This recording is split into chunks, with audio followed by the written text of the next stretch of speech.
Man, I see in Fight Club the strongest and smartest men who've ever lived. I see all this potential, and I see squandering. God damn it, an entire generation pumping gas, waiting tables, slaves with white collars. Advertising has us chasing cars and clothes, working jobs we hate so we can buy shit we don't need. We're the middle children of history, man. No purpose or place. We have no great war, no great depression. Our great war is a spiritual war. Our great depression is our lives. We've all been raised on television to believe that one day we'd all be millionaires and movie gods and rock stars, but we won't, and we're slowly learning that fact, and we're very, very pissed off. Boom! And that's why it's number one. Top and Bottom Talk is here. I am your host, Brook. We have a special guest, Steve, with a thumbs up. Great. This is definitely your first pod because you give a thumbs up to say hello. 2 thumbs up. Steve from New York. Okay. And California. In the house. And the pen. Right out of the pen. Fresh out of the pen. Fresh out. Your first podcast. Reacclimating. You were on a TV show, though. Well, I mean... Yeah. Well, you weren't. You were part of it. How to Catch a Predator. You were on there for a little bit. Well... That was my joke I had in mind. It can be pretty elusive, even my older age here. Yeah. I mean. But no, Steve is a film buff, so we're excited to have him on the pod. Rounding out the older age bracket here. The much older age bracket. He's going to bring some class to this thing. Thank God. Yeah. Much needed. So we're going to get it cranking. This is the movie night edition. We're going with 1999. The format, as my millions and millions of listeners know, is we go top 10, and then we're going to go over the categories. Steve is going to do top 10. We go back and forth, by the way. I should have said that. You'll do your 10th, I'll do my 10th. You'll do your 9th, I'll do my 9th. I can keep going Starting down at the bottom, working our way up to number 1. Yeah, up to number 1. Yep. All right. Just to create that anticipation, you know. Building. Yeah. I'm almost on pins and needles now. Just the pressure. Yep. And I apologize for that. I should have gotten you a better chair. I mean, I've dealt with performance anxiety before, so... Oh, no. Okay. Not that new. Okay. Just last night you said it happened, but we don't need to go into those details. No, thank God it's Saturday night. So, right. I mean, every day's a new dawn. Dawn, okay. I thought you said dong, and I was like, oh, no. No, that Dawn. Well, I knew a stripper named Dawn once, but I'm not going to go into that story. D-O-N or D-A-W-N? No, D-A-W-N. Got it. Okay, we're just making sure we're on the same page. Had a vivacious personality. And great. Looked really good in hooker boots. So. Okay, and we're off. We're off the rails. All right, so we'll kick it off. 1999 is the year. You're going to see you're going to hear 2 very different lists. Extremely different. One is going to be good, mine, and then yours... Much better. Well, okay. All right, so you're the guest. We're going to start with your number 10, Steve. Oh. I'm almost apprehensive to hit you with this quick.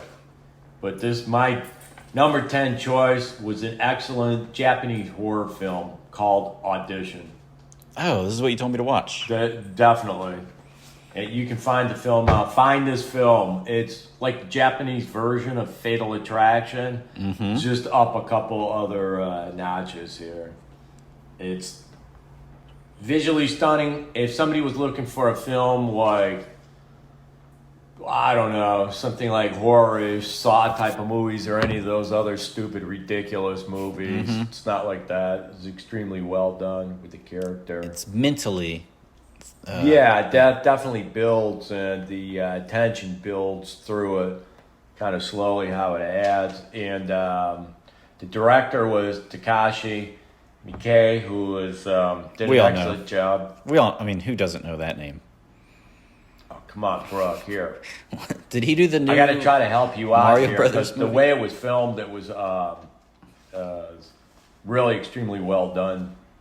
And the girl, I can't even pronounce these names. I'm going to butcher these names. You wrote them down. Ehi Shina. Oh, boy. Played the gal. She did an excellent job on there. It was just definitely a Japanese take on the horror film like that. But the tension that's built through it and the process characters go through definitely leads to a finale end there.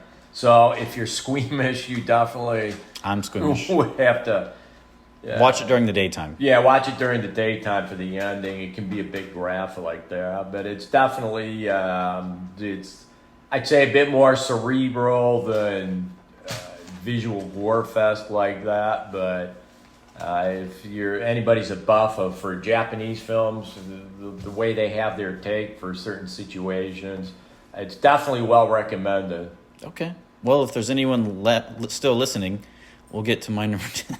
No, I'm just kidding.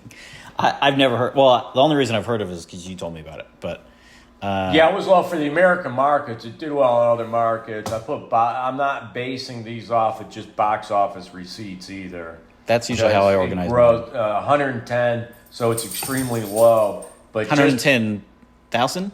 Yeah, for American. Did not do well in America at all. But the way it was filmed, the way it was put together, it's extremely well done with the interaction between the characters. Okay. You know, the main character is a widower and a successful businessman, and he wants to get back to dating. So a friend of his who's was a film producer, they set up this phony audition for a phony film project, and girls that come audition, he would use as a dating app. And he was intrigued by this one gal that was really standoffish or whatever, and they start dating, and he thought she was really extremely shy and reserved. Well, that doesn't quite turn out to be the way it is. So It's how it develops over a period of time. That was actually... The ending's definitely a finale. You pulled me in a little bit with some of the details there. The characters, it's well acted.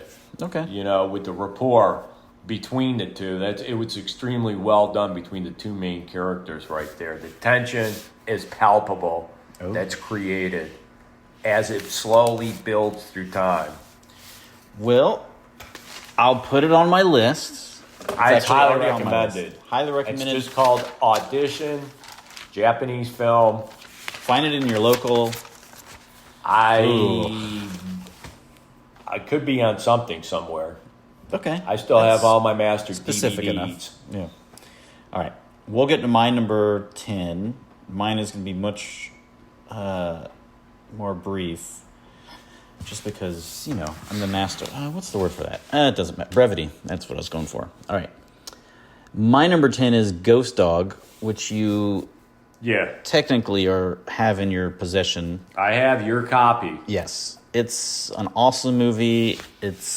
I know RZA from the Wu-Tang Clan did the soundtrack. I don't know if he directed it. I forgot who directed it. You know what? It might be Jim Jarmusch, if you're familiar with him. Yeah. I think he directed it. And it's Forrest Whitaker, who's kind of overweight, but he's just like this badass assassin. And it's just you don't see a ton of black assassin movies. Right. Where's it set? Is it in New York? I don't know. It's in a city somewhere. But he's just this badass. I think something might go wrong. It might be one of those I'm going against the mob kind of things. He worked for them. They did something messed up. So now he's trying to get his freedom back, whatever. I think it's one of those. But he's just awesome. Very believable. And the soundtrack the soundtrack carries it. But it's just a really fun movie. I'll have to see it after meeting him because he was a really interesting guy. Oh, you met him? Yeah. I told you back in the story, back out in my LA days or whatever. I forgot about Forrest Whitaker. Yeah, Forrest Whitaker. Actually, I sat behind him. Got to talk with him during the intermission between the music set there. But super interesting guy to talk to, really reserved. Cool. Yeah. But it has that presence in real life that translates well to screen presence. Yeah. I mean, definitely a guy that has different levels. Interesting to talk to. Kind of like me. Well, it kind of depends what levels. Yeah. Mine are just Dumb and Dumber. Sub-levels Dumb and Dumber. Well, all right. I mean, I didn't make that statement. No, it's fine. I've heard it many times before. None of those people are alive anymore, so it's fine. Your number 9? Yeah. Jesus. Your number 9. All right. Number 9 was a huge box office hit. Thank you. Put out. All right. Just calm down here. It's the only one I'm putting on. So after this, it's all downhill. Number 9, Notting Hill. Oh. Okay. Definitely super entertaining movie. Well, we just got a Starring new demographic. Julia Roberts, Hugh Grant, Hugh Bonneville. Mm-hmm. And it was directed by Roger Michelle. And Now, what kind of mocktail do you drink when you watch this movie? what kind? Come on. Is there a tea, special? of course. Okay. Oh, okay. Cool. Peach tea. Peach For tea. a British film, I don't know. So I And do you wear, like- brew up some English breakfast tea? Maybe like a I would nice drink tea. flowing dress, or do you wear like something tight, or what do you? Not during this movie. Okay. Nothing like that at all. All right. More of a Mary Poppins vibe. I Notting would say Hill. that. I have to Google this movie. I might have seen it. Notting Hill was a huge box office. The rapport between Hugh Grant, this is when Hugh Grant was really... Before the hookers. Yeah. Well, he was hitting superstar status, especially with this. I mean, all the women loved him from this era because he was doing a lot of films that were very similar, super successful. But the movie's great. He plays a British bookstore, owner, super low-key guy. In comes the super famous American actress, played by Julia Roberts, and just comes in to buy a book. They have an interaction. All of a sudden it starts leading to a full-blown relationship. And it's how they deal with such difference in their lifestyles to try to make some type of relationship work. Okay. I mean, it's definitely... It's like an odd couple, fish out of water. Well, style. yeah, it's more like a regular guy meets super famous gal or whatever. Some of the trials and tribulations, dealing with famous, radically different lifestyles. Plus, what makes it interesting, too, he's British sense of humor, and gotcha. then American, and then the two different styles and how they interact and everything. But the rapport is excellent between the two. You're a fan of rapport. I'm definitely a fan of rapport. Well, it's the character development, and you have to have that vibe between the two main characters, because when it's off, and some films are horrible, Yeah. and you can tell it was painful to film or trying to get these people, to work together or whatever. Yeah. But when something works well and sparks fly, it's just super entertaining to see on the screen. Fair enough. All right. And it definitely works in there. And the critics... Probably well received. Yeah, it was extremely well received. The box office was huge at the time. It was $116 million. So in 1999, for a film like that, it did extremely well. That's just for USA when I'm giving you the box. It's not world. That's the only thing you're giving me that's mainstream and popular. I can't wait. That's it. This is going to be such a... We're going to be the bookkeeper. I'm going to be, I guess, Julia Roberts, and you're going to be Hugh Grant. For the rest of this good with podcast. that, but to be quite honest, You'd rather be Julia Roberts? No, I'm good with being Hugh Grant. Okay. It's just Julia Roberts and you. I just can't interchange the two. Just here. work on it. We can do some things. Not really. I find it to be actually visually traumatic, but Fair. we're only number 9. So Yeah, well, leave time. I It'll don't get want worse. to veer off a cliff quite yet. It'll get worse. Maybe in the top 5. Okay, so my number 9. Are you done with Notting Hill? More character development or any more? That's pretty basic what it is. It's just it's entertaining, it's a funny comedy, and it's filmed in Notting Hill. It's a beautiful section of London there, so it's just a really enjoyable film. Okay. For all the ladies Worth out the there. rent. Yeah, definitely for the women and the more sophisticated guys. Not me. Be appealing. That's not I our mean, audience. if you're looking for ninjas, alien Yes. abductions, and hookers, Yeah. you're not going to find this The film big three. entertaining. The big 3. All right. So we're going to go to mine. I don't know what that was, Sophie. So my number 9 is a film called Being John Malkovich. Maybe you've heard of it. Wow. You're really going to roll your eyes at that? Great movie. Spike Jonze, I think, directed it. Spike Jonze. Pretty interesting. I think I only saw it once. Shout out. Is that one of your... Number 3. Oh, that's your number 3. Well, that's a popular movie. Yeah. Oh, I thought, Did okay. extremely So we're well. going to get a couple. Well, okay. So you For that smaller film, yeah, it was directed by Spike Jonze. That was my number 3. do you want to John save your Hughes- stuff All right, for 3? yeah, I'll save mine when we get to 3. Okay. We'll just talk. Yeah, we'll. I don't really. But have... I agree. That was an excellent film. So Extremely okay, well done. we're on the same page. I almost feel like we've had an epiphany and a breakthrough. Yeah. So for a worldwide podcast, there's definitely like a celestial harmony permeating the room. Oh, I'm sorry. I had lunch just before you got here. All right. So that's what that is. Oh, I don't want to push you over the edge quite yet here.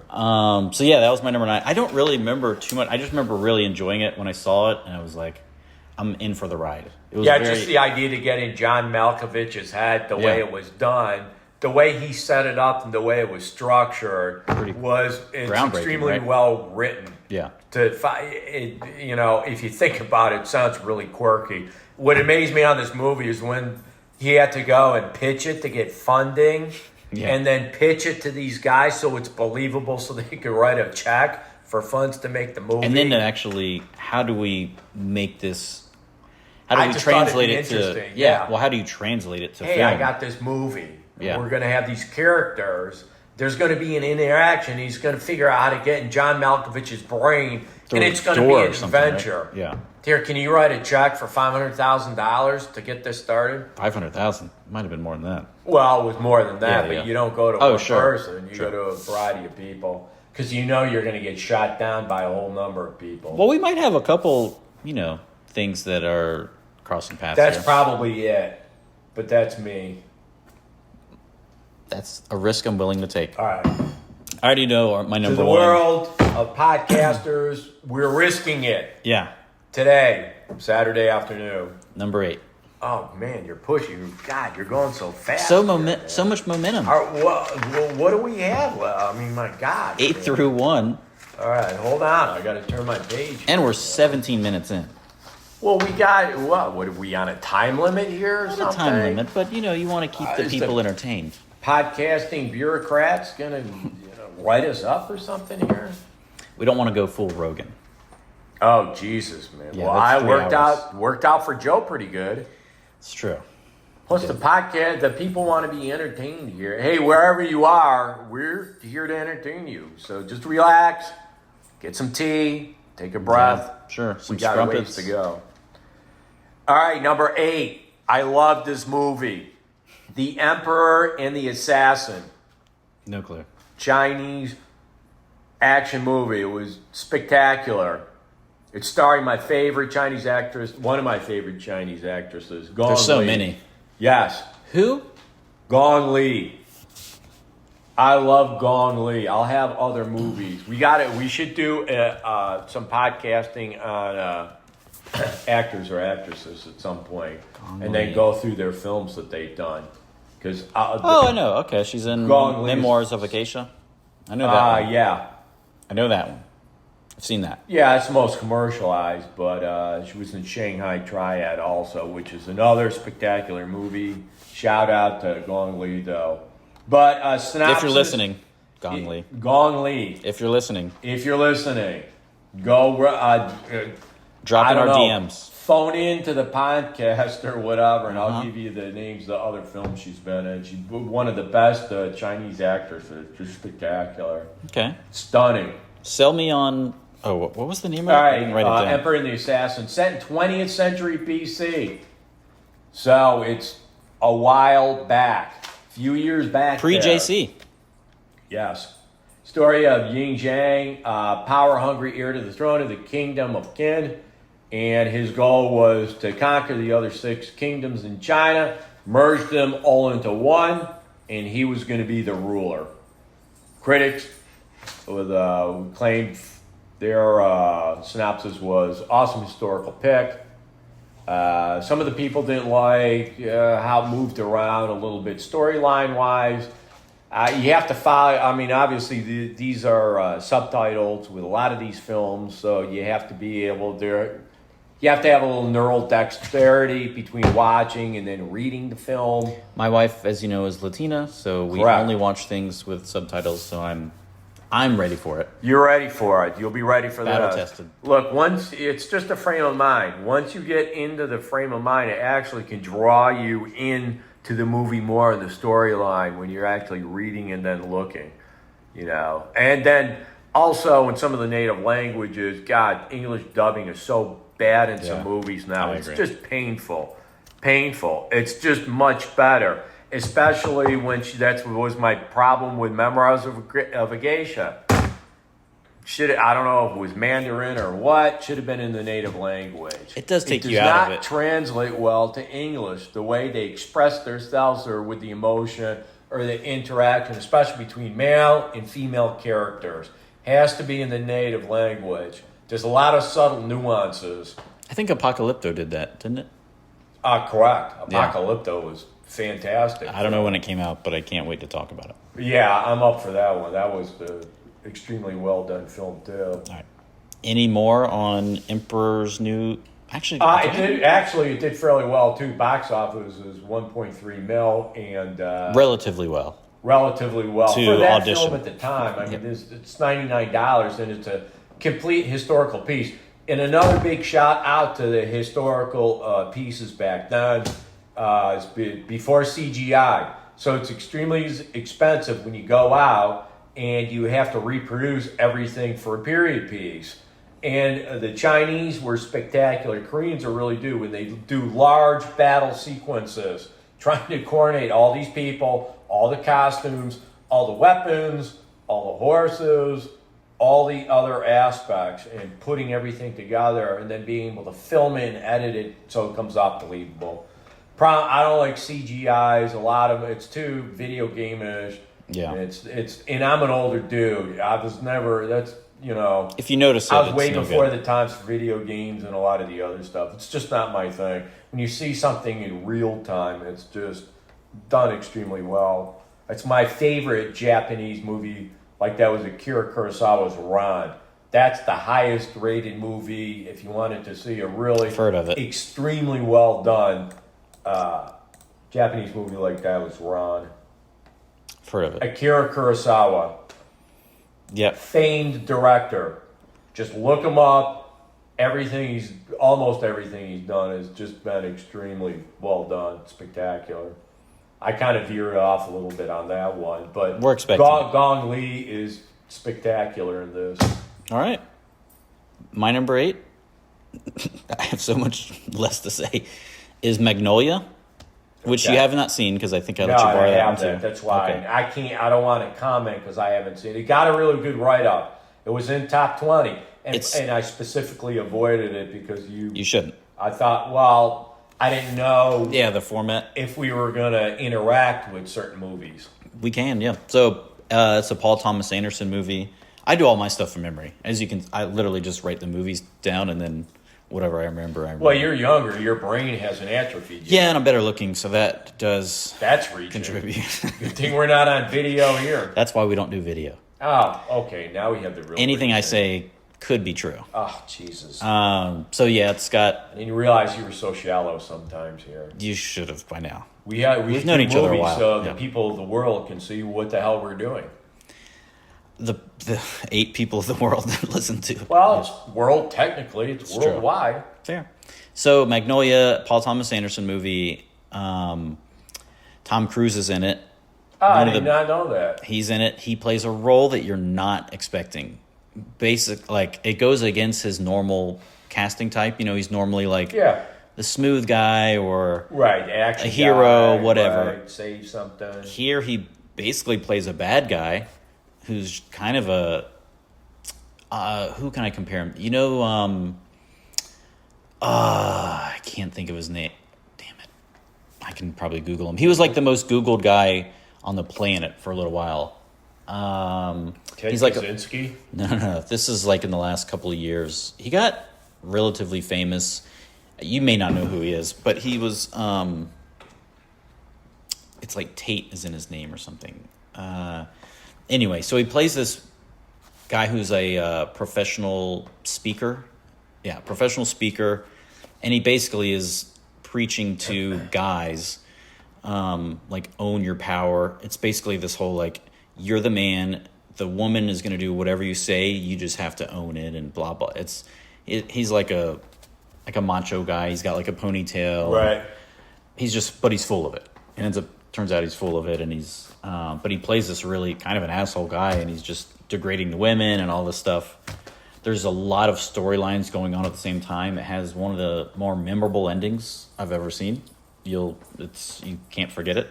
I'll have to watch both of these now. It's got a really, really good cast, but who else is starring in it? William H. Macy's in it. Oh, all right. There's the guy that I think he might have killed himself. I'll tell you, it's got a crazy cast. Julianne Moore, Philip Seymour Hoffman, he's excellent. John C. Reilly, Philip Baker Hall. Ooh. These are the guys that were rising at this period of time, because some of these guys were soon to be huge big stars. Yeah, Patton Oswalt, Luis Guzman, and Alfred Molina. God damn, everybody in this movie. Yeah, it's pretty impressive. Like, it's a huge cast. There's a lot going on, and essentially all the things kind of slowly intersect. So I'm going to say there's probably 5 or 6 plot lines going on, and then, you're just kind of watching it like, well, what does that have to do with that and that? Almost like Pulp Fiction sometimes, where it just kind of like the pieces slowly start to come together and gets closer. So yeah, that kind of reminds me of the movie Crash.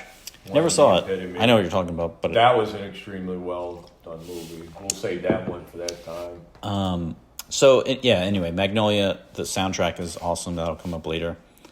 But just a really interesting movie, kind of a little dark. I would say definitely a dark. You're not going to go out for a run after you watch that movie. You know what I mean? You're not. Well, I may, but that's me. Yeah, you're a dark guy. I mean, there's that element, but I mean, I grew up in New York, so it was dark a lot. It rained a lot where I was from. Number 7 for you? 7. The Girl on the Bridge. French-Canadian film. And I had to pick this one just because I lived in Montreal and I like French-Canadian films. And you love bridges. And, yeah, I was on many a bridge. Montreal is my favorite city, so shout out to Quebec and Montreal. I don't think we have a presence there yet. And all the beautiful girls in Quebec and Montreal. The Girl on the Bridge. Girl on the Bridge. The director was Patrice Leonte, and it starred Daniel Toole, Vanessa Paradis, which was Johnny Depp's first wife. If you want to see, and the movie is shot in black and white. So if you want to go see an extremely visual movie, which a lot of the movies, a lot of what I base it on, I love the look of a movie. I can let something slide if it looks really well, whereas some people, if the script's bad, they're like, F it. I don't want to, I won't give it anything. But I love the look of how some things are filmed. But that's me. I'm a very visual guy. But did you see Sin City? Yes. I like how that same idea. Yeah. Normally, I really don't like those types of movie, but Sin City was one of the only ones that I like similar to that. But Vanessa Paradis just looks unbelievably seductive and gorgeous. That's why you could base that movie just on the way she looked. But Daniel Auteuil was a really good French actor, famous French actor. A lot of great movies from him. He looks familiar. I'm looking at him. Yeah, one of the best movies he was in was Queen Margot from the middle 90s. That was a period piece, another period piece. Isabella Gianni's in it. If you want to see one of the most action-packed visual movies from 95 was Queen Margot. But this movie, Girl on the Bridge, well done. It's a girl on a bridge. She's depressed, going to throw herself off. Daniel Auteuil's a performer, and he, takes interest in her and saves her to a degree. And it's their interactions through the film. He meets her on the bridge, gets her off, and they start a relationship. So I don't want to go into too much depth. Yeah, don't give it away. It was definitely well written, and it had a great look to the film. And it did fairly well for a really small movie like that. It's like 1.7 million.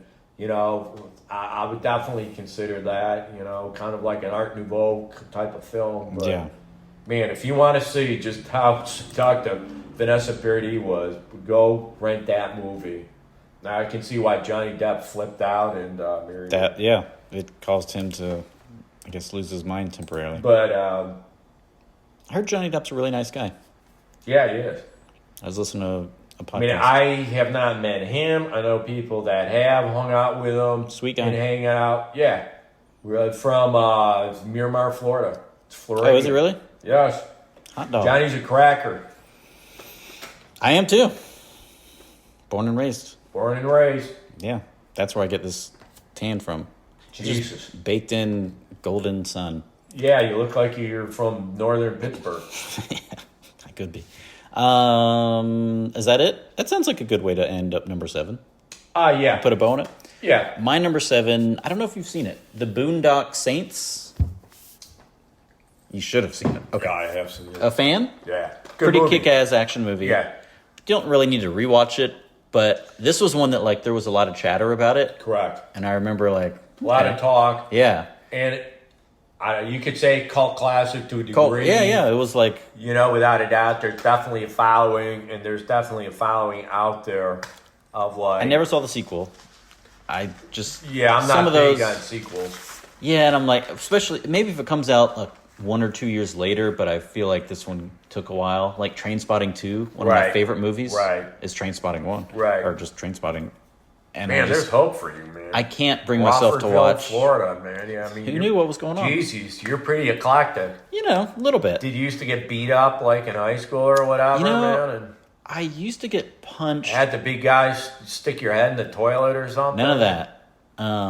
But I would wear an Oasis shirt, and it had a bullseye on it, and that was a stupid thing to do. Because it was just inviting people to punch me. Well, you learned that quick, right? Yeah, but I loved Oasis, so I would still wear it. So yeah, Boondock Saints, I think it's two brothers, right? Who I can't remember. It's kind of like a revenge against the mob. They're basically just taking out the mob, and they're just shooting the That's another shit. one, too. The way it's from that era, it's just where the sets and everything, how it was shot and where it was shot. It's just, I don't know if you could do that now. It wouldn't look as gritty as it did from back then. I mean, that's the big problem now with everything being either CGI'd or... you know, overly produced. Or they have to do too much. They can't just have some machine guns and shoot it up. It's got to be like rocket launcher with... I mean, most of Hollywood is so bad now. It's just like a bad video game. We just watched one last night. The latest movie in the John Wick, which I like John Wick, but it's called Ballerina. It was driving me nuts. I fell asleep like 2/3 of the way through. And... have you heard of this? Sounds like my date from last Friday. Hey. So, she's gorgeous, the actress. What's her name? Ana de Armas or something? I can look her up. One of the new young vixens. She's a looker. Movie cast. I can't think of her name. Yeah, Ana. Okay, I was right. Ana de Armas. Gorgeous. And she's playing this badass, fighter. And it's just not believable at all. And then she keeps on it was driving me nuts. She was going through, she's getting stabbed at least 3 times. I mean, punched, kicked hundreds of times. Head thrown through glass. Sounds like hit girls with a night out hammer. in Sarasota. But there was no marks. She had like a scratch. There's never like glass in her hair or blood. Her hair's perfect. Right. It was taking me out of the movie the entire time. I was just delusional. It was one of those where you're like, now it's just funny. Like I'm just laughing at this now. So anyway, but Boondock Saints is, if you haven't seen it, I would say.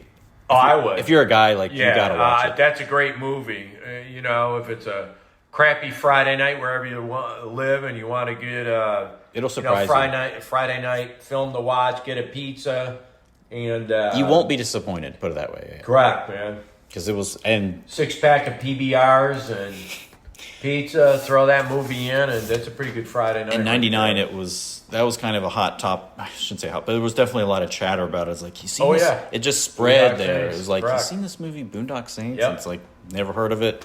That's how people would find out about it. It was like, the movie clerk guy or whatever would be like, hey, there's this movie. Yeah, and it was a variety of ages too that liked that movie. It wasn't like just a younger demographic No, or whatever. it was, it transcended pretty much. A lot of people liked it. Yeah, so I'm a fan. Which when a movie does well, you can transcend a different age.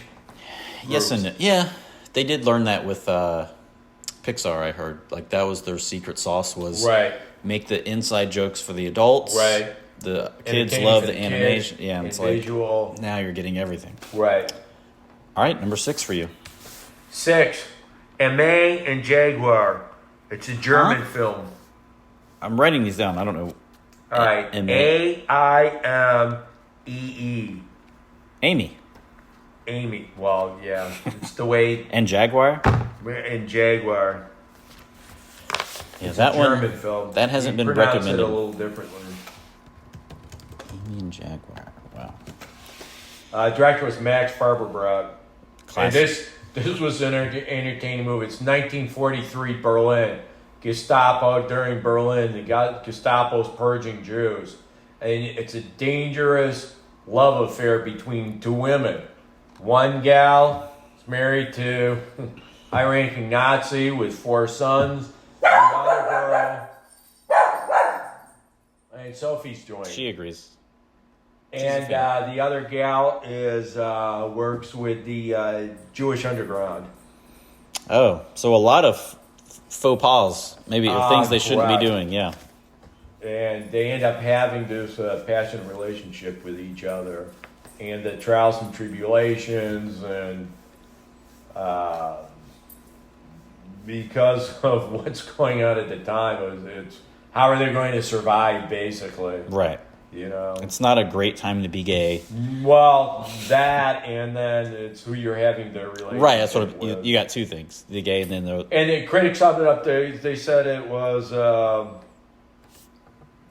well-stated, sensual romance against the tumultuous setting of World War II, the Holocaust. So the interaction, plus it was well acted. The gals who played both the characters. How was the rapport? Had extremely good. It's important. Very believable. Character development? Character development was great. 9 out of 10. And extremely well filmed also. All right. Sounds if you like that kind of human drama. And it did about box office, fairly good. Just under $1 million. And you keep saying good. Like, pretty good. Yeah, but for that type of film, fair. I mean, you're not. What's the budget? You're not. It didn't have the budget listed just by box office. I'll see next time if we do another year if I can get, because I would have liked to know that what it was made for and then box. But let me reiterate, I'm not just I'm just not looking at numbers, on a film or where it would score in the top 10. But I still like to follow. What it was made for, how it fared box office wise. Fair enough. I don't track those on these. I do have a section where we go over the top 5 grossing movies. Yeah, a lot of these movies too. They're all subtitled. We're just assuming that from here on out for all of yours. All right. All right. My number 6 is a little known movie called Austin Powers 2: The Spy Who Shagged Me. Perhaps you've heard of it. No, missed it. Have you not heard of it? Well, I mean, you've heard. I know, you didn't watch any of them? No. Oh, Steve. No. You missed out. You can still go back. No. Yeah, baby. No, one even making. They're so funny. They're just funny. I believe you, dude. I just like period pieces or like human drama. Was there drama in this? Will Austin shag her or won't he? Oh, Jesus. I don't know. I don't even remember who the girl was in this. Oh, wait. I do. It was Heather Graham. That'd be the only highlight because I like Heather Graham from Boogie Nights. They're just funny movies. I love it. Yeah, it started to fall off a little bit, but the first one it came out like a cannon, and that was one where they weren't expecting it. It was the highest grossing SNL movie, I think, ever. And then Austin Powers 2 probably did better than that, and so on. But they're just fun movies. Yeah. You're not going to it to better yourself. You're just going to it to laugh and have a good time. And it delivers. Not like a German lesbian love affair during World War II. We have very different number 6s. All right. Yeah. I'm just saying. I don't know that they're going to get farther apart than that. That's about 180, bro. There might have been a couple ladies kissing in this, but that's about it. So that's it. Austin Powers 2. Nothing too much I need to add other than it's either just as good or better than the first one. It's one of the, you know what? It was a successful sequel. Yeah. How about that? Hats off to that. Number 5. Thank God. All right. You're out. You made it through. Now, this is a good action movie. It's The Limey. And American action movie. And the cast is great on this. Starring Terrence Stamp, really good British actor. Peter Fonda is in it. Leslie Ann Warren, Luis Guzman. Hey. And the director is Steven Soderbergh. And in this, it's a young Steven Soderbergh. I know and him. I love Steven Soderbergh movies.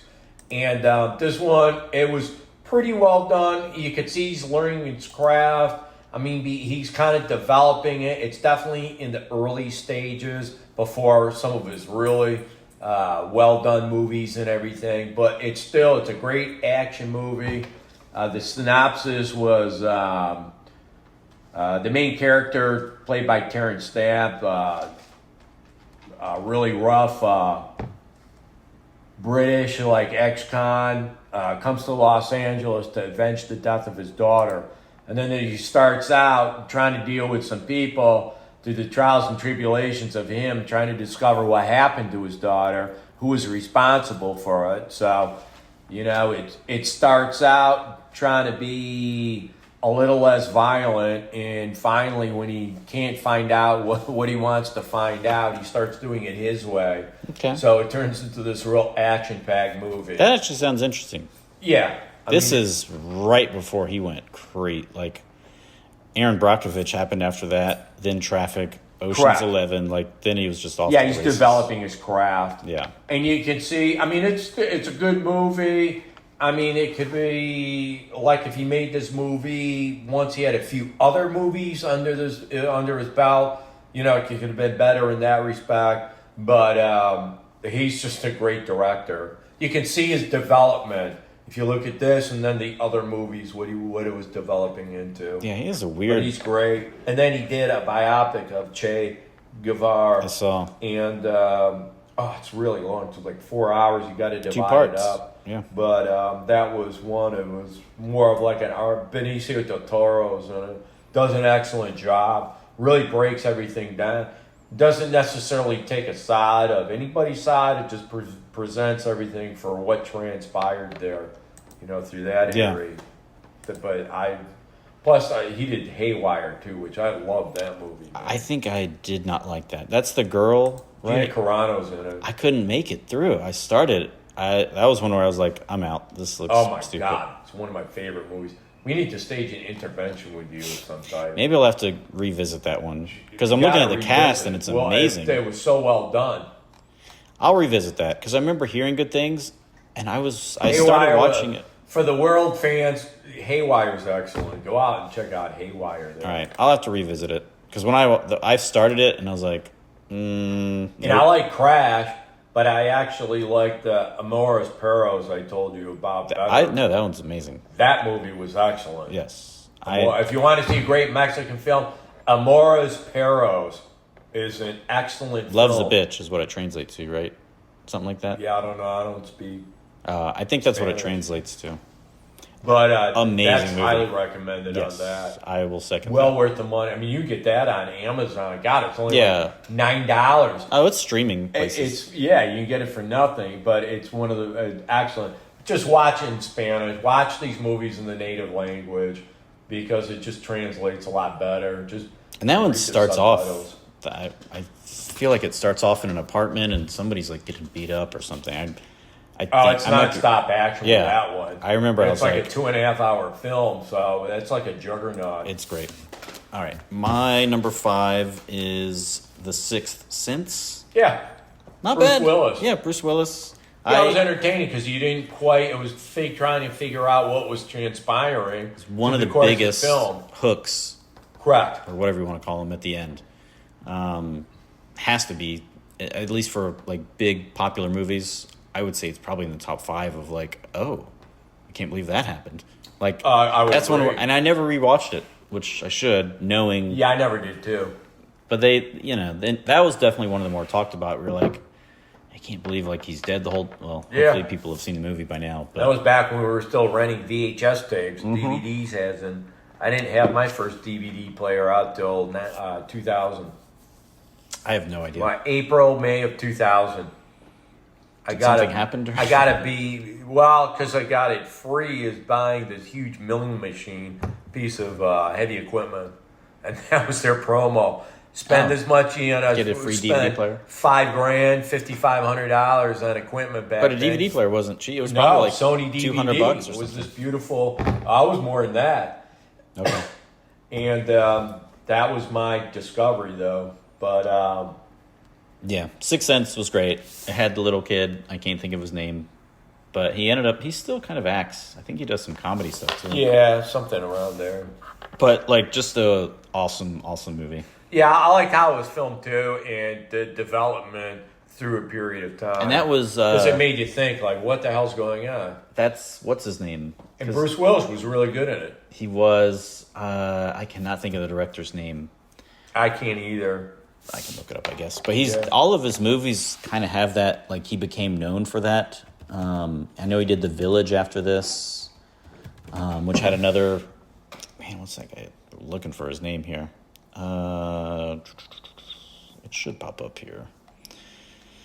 Come on, bruh. Sixth Sense. Just show. Oh, M. Night Shyamalan. That's what it was. Right. So he ended up doing. Almost like. I was one of the more. His with some. He's had a really great career, I think. Yeah, a couple films stalled out. I mean, Hollywood can be really unforgiving, and American audiences can be tough too. And he had the trilogy. People's attention span is less than that of a goldfish. Oh yeah. So that's tough what you're competing against. Yeah, he really he is kind of like a genre unto himself a little bit. Like he's got his whole thing seems like was everything you're seeing. It's gonna like you're correct. It's all gonna flip here at some point. I like his take though. For some about his approach with how it's filmed and everything. I like Signs. Great movie. That was good. Unbreakable. Like they're all and once again, pretty if fun. You're looking for like it's a nice explosions and huge fights and ninjas. It's I think not that type of film for the most part. Like he does a great job of making it interesting. Oh, I didn't know he did After Earth. Ooh, After Earth sucked. Yeah, I mean he had a few that bombed out. And that might have probably hurt his career there. A few really did, but he redeemed himself. The last movie he just did. It was Pam and I watched it. It was I forgot where we watched it, maybe Netflix or something. But it was actually really good. Yeah, it's just one of those like. It's fun when you're watching a movie and you can watch it and then like talk to whoever you're watching with at the same time. Be like, whoa, like what's this about? And you're kind of guessing the plots, and it's like a whodunit. It's not a whodunit, but it's more of a what do you think is actually going on here, Right. And then it's all usually revealed at the end. So, anyway, that's The Sixth Sense. Great movie. You agree. Hey, so far, outside of... Yeah, I mean, I'm actually a bit shocked. Austin Powers. Yeah, I mean, I'm a bit surprised. See?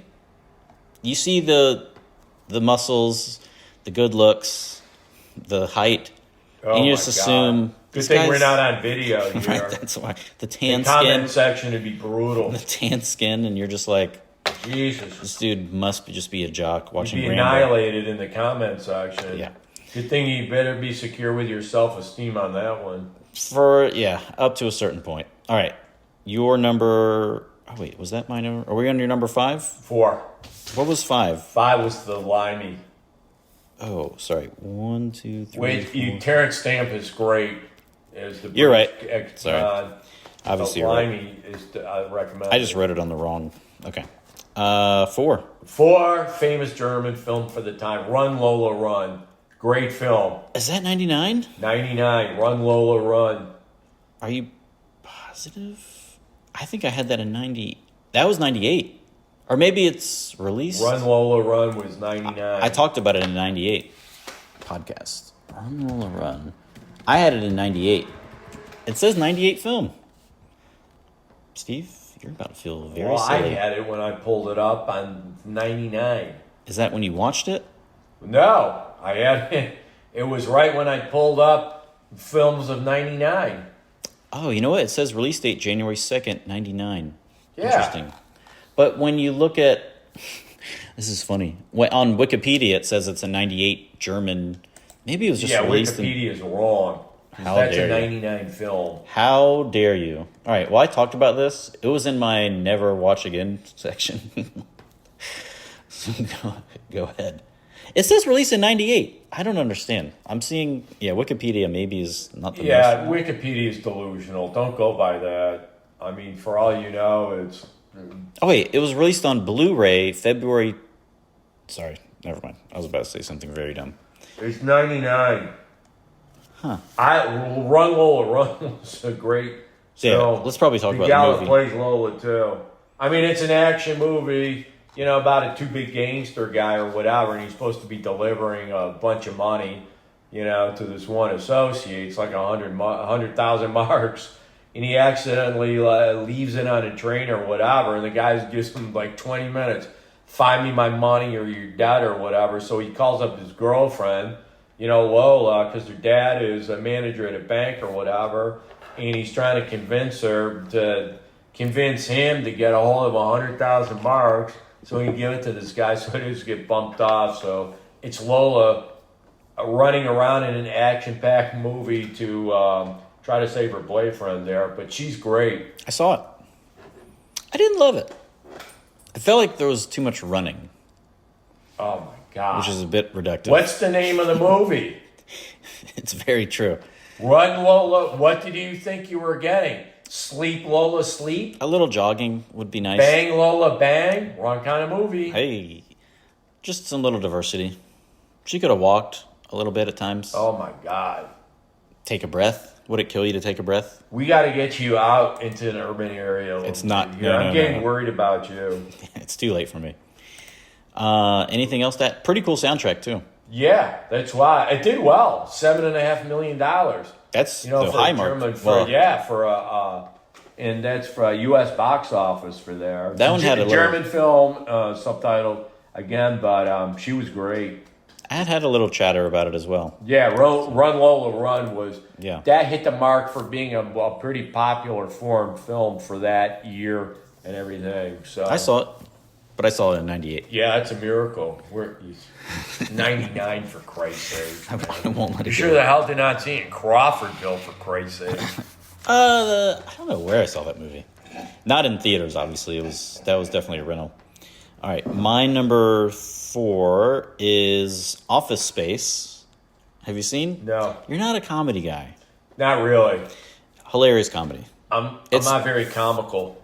No, I noticed. The director is the guy who did Beavis and Butthead, Mike Judge. Ugh. Whoa. Are you not a Beavis and Butthead fan? No, it's just a complete waste of energy. Oh, no. I find those guys funny. But he's pretty good with the social commentary. You might enjoy it. It's really just rallies against the workforce. Just that 9-to-5 gig. It also has some really, really funny lines in it.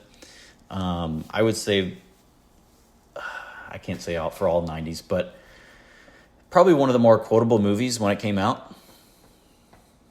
I saw it probably not in theaters, but this one had a little chatter about it as well. I know I did catch the chatter, so I was aware. Has some Office Space. I would say it's not I did have friends that go see it, and they were like, it's not a great movie, but it's a collection of great scenes, if that makes sense. So it's like, correct.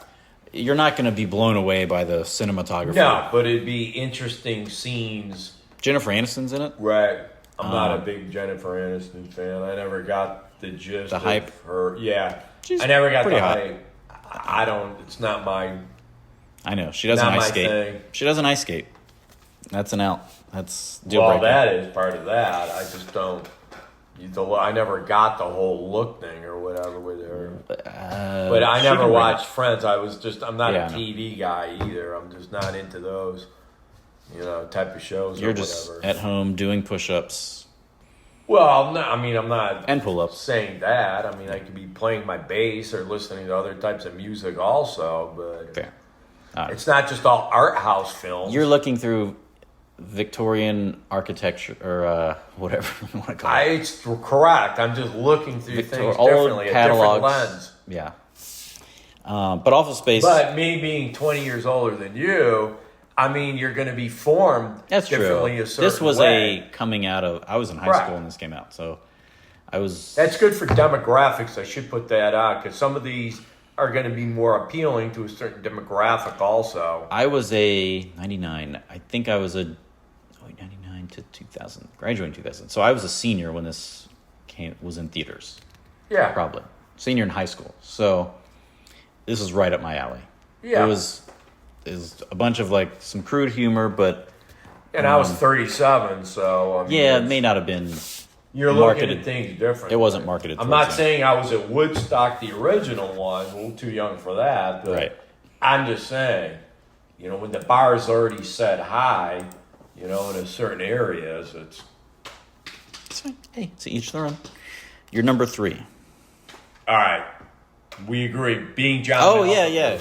Teach. That tell was the, my number 3. tell the people because I don't remember. I haven't watched it since Oh, it it came was out. great. It was so well done. I was directed Spike Jones, but being John Malkovich was excellent. The cast is great. John Cusack, Cameron Diaz, Catherine Keener, and Orson Bean. It's just so well done. And it definitely became a cult favorite also. And it's played by, it's set in New York City, puppeteer Craig, God, I can't even read my own handwriting. You lost me at puppeteer. John Cusack plays the main character, and he reluctantly takes a tent job for the eccentric Dr. Lester, which was Orson Bean.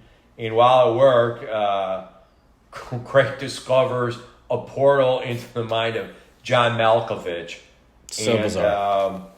He tells the secret to his coworker Maxine, which is Catherine Keenan, and they begin an unusual business scheme and involve Craig's wife, played by Lottie, who was played by Cameron Diaz, in this in their interactions here. But it's just getting into the mind of John Malkovich.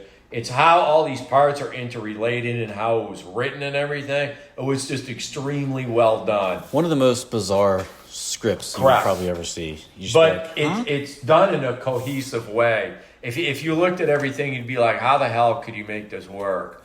But the acting's do. great. It was written extremely well. The acting's great also. And the chemistry between the different characters is really good on this also. It's a refreshing movie. It's more, Yeah, and the ages they had for like the characters, the actors, and everything matches really well. It was well thought out and everything. And let's face it, John Malkovich is a really interesting guy. Yeah. So to be able to do that, I mean, he definitely pulled it off. superb selection. One that we've actually The critics loved it. Reviews were great. I remember Said that. it was really funny, highly original, and highly original. Yeah, skillful direction and a stellar cast I think put together. Did that put Spike Jonze on the map? Definitely on that one. Was that his first? That or- was a huge. I don't know if it was his first, but being John Malkovich, it put him as far as being a more cerebral, to being able to pull something like that off. As difficult as like the script could be for something like that.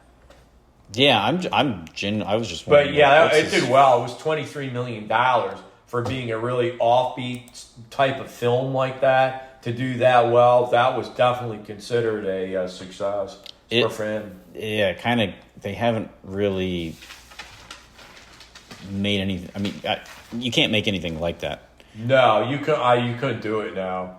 I don't know. I really don't think. Hey, and it's not a dig against younger people. Also, I just don't know with the attention and the bandwidth. Some people would have the bandwidth to like. Well, the follow money, it. like who's going to? They want proven things. They want Correct. There's a like Is there a? We know if Same we put out reruns. Spider-Man, we're Correct. gonna get easily. I haven't seen any of that. I'm just not into comic book, but I'm an older dude. So originally a music video director that made some of the more groundbreaking videos. Yeah, and he was really good for the music videos. I was trying to find that might be his. It definitely got him major recognition for that. And John Malkovich was a huge star, by then and also. So it's just how they tied it in. It was I think just that so was his well first done. movie. I'm looking at his director Yeah, stuff. he's a talented guy. I think that was the first because I'm That looking could on be. here. I'm pretty sure, unless there was something else. But He definitely slammed a home run with that one. yeah, and then after that, it was like, oh well, what else can you do? And then it's Correct. What does he move on You to? would not have problems fundraising for films after that. Adaptation was next, Yeah. which is interesting. I'm trying to.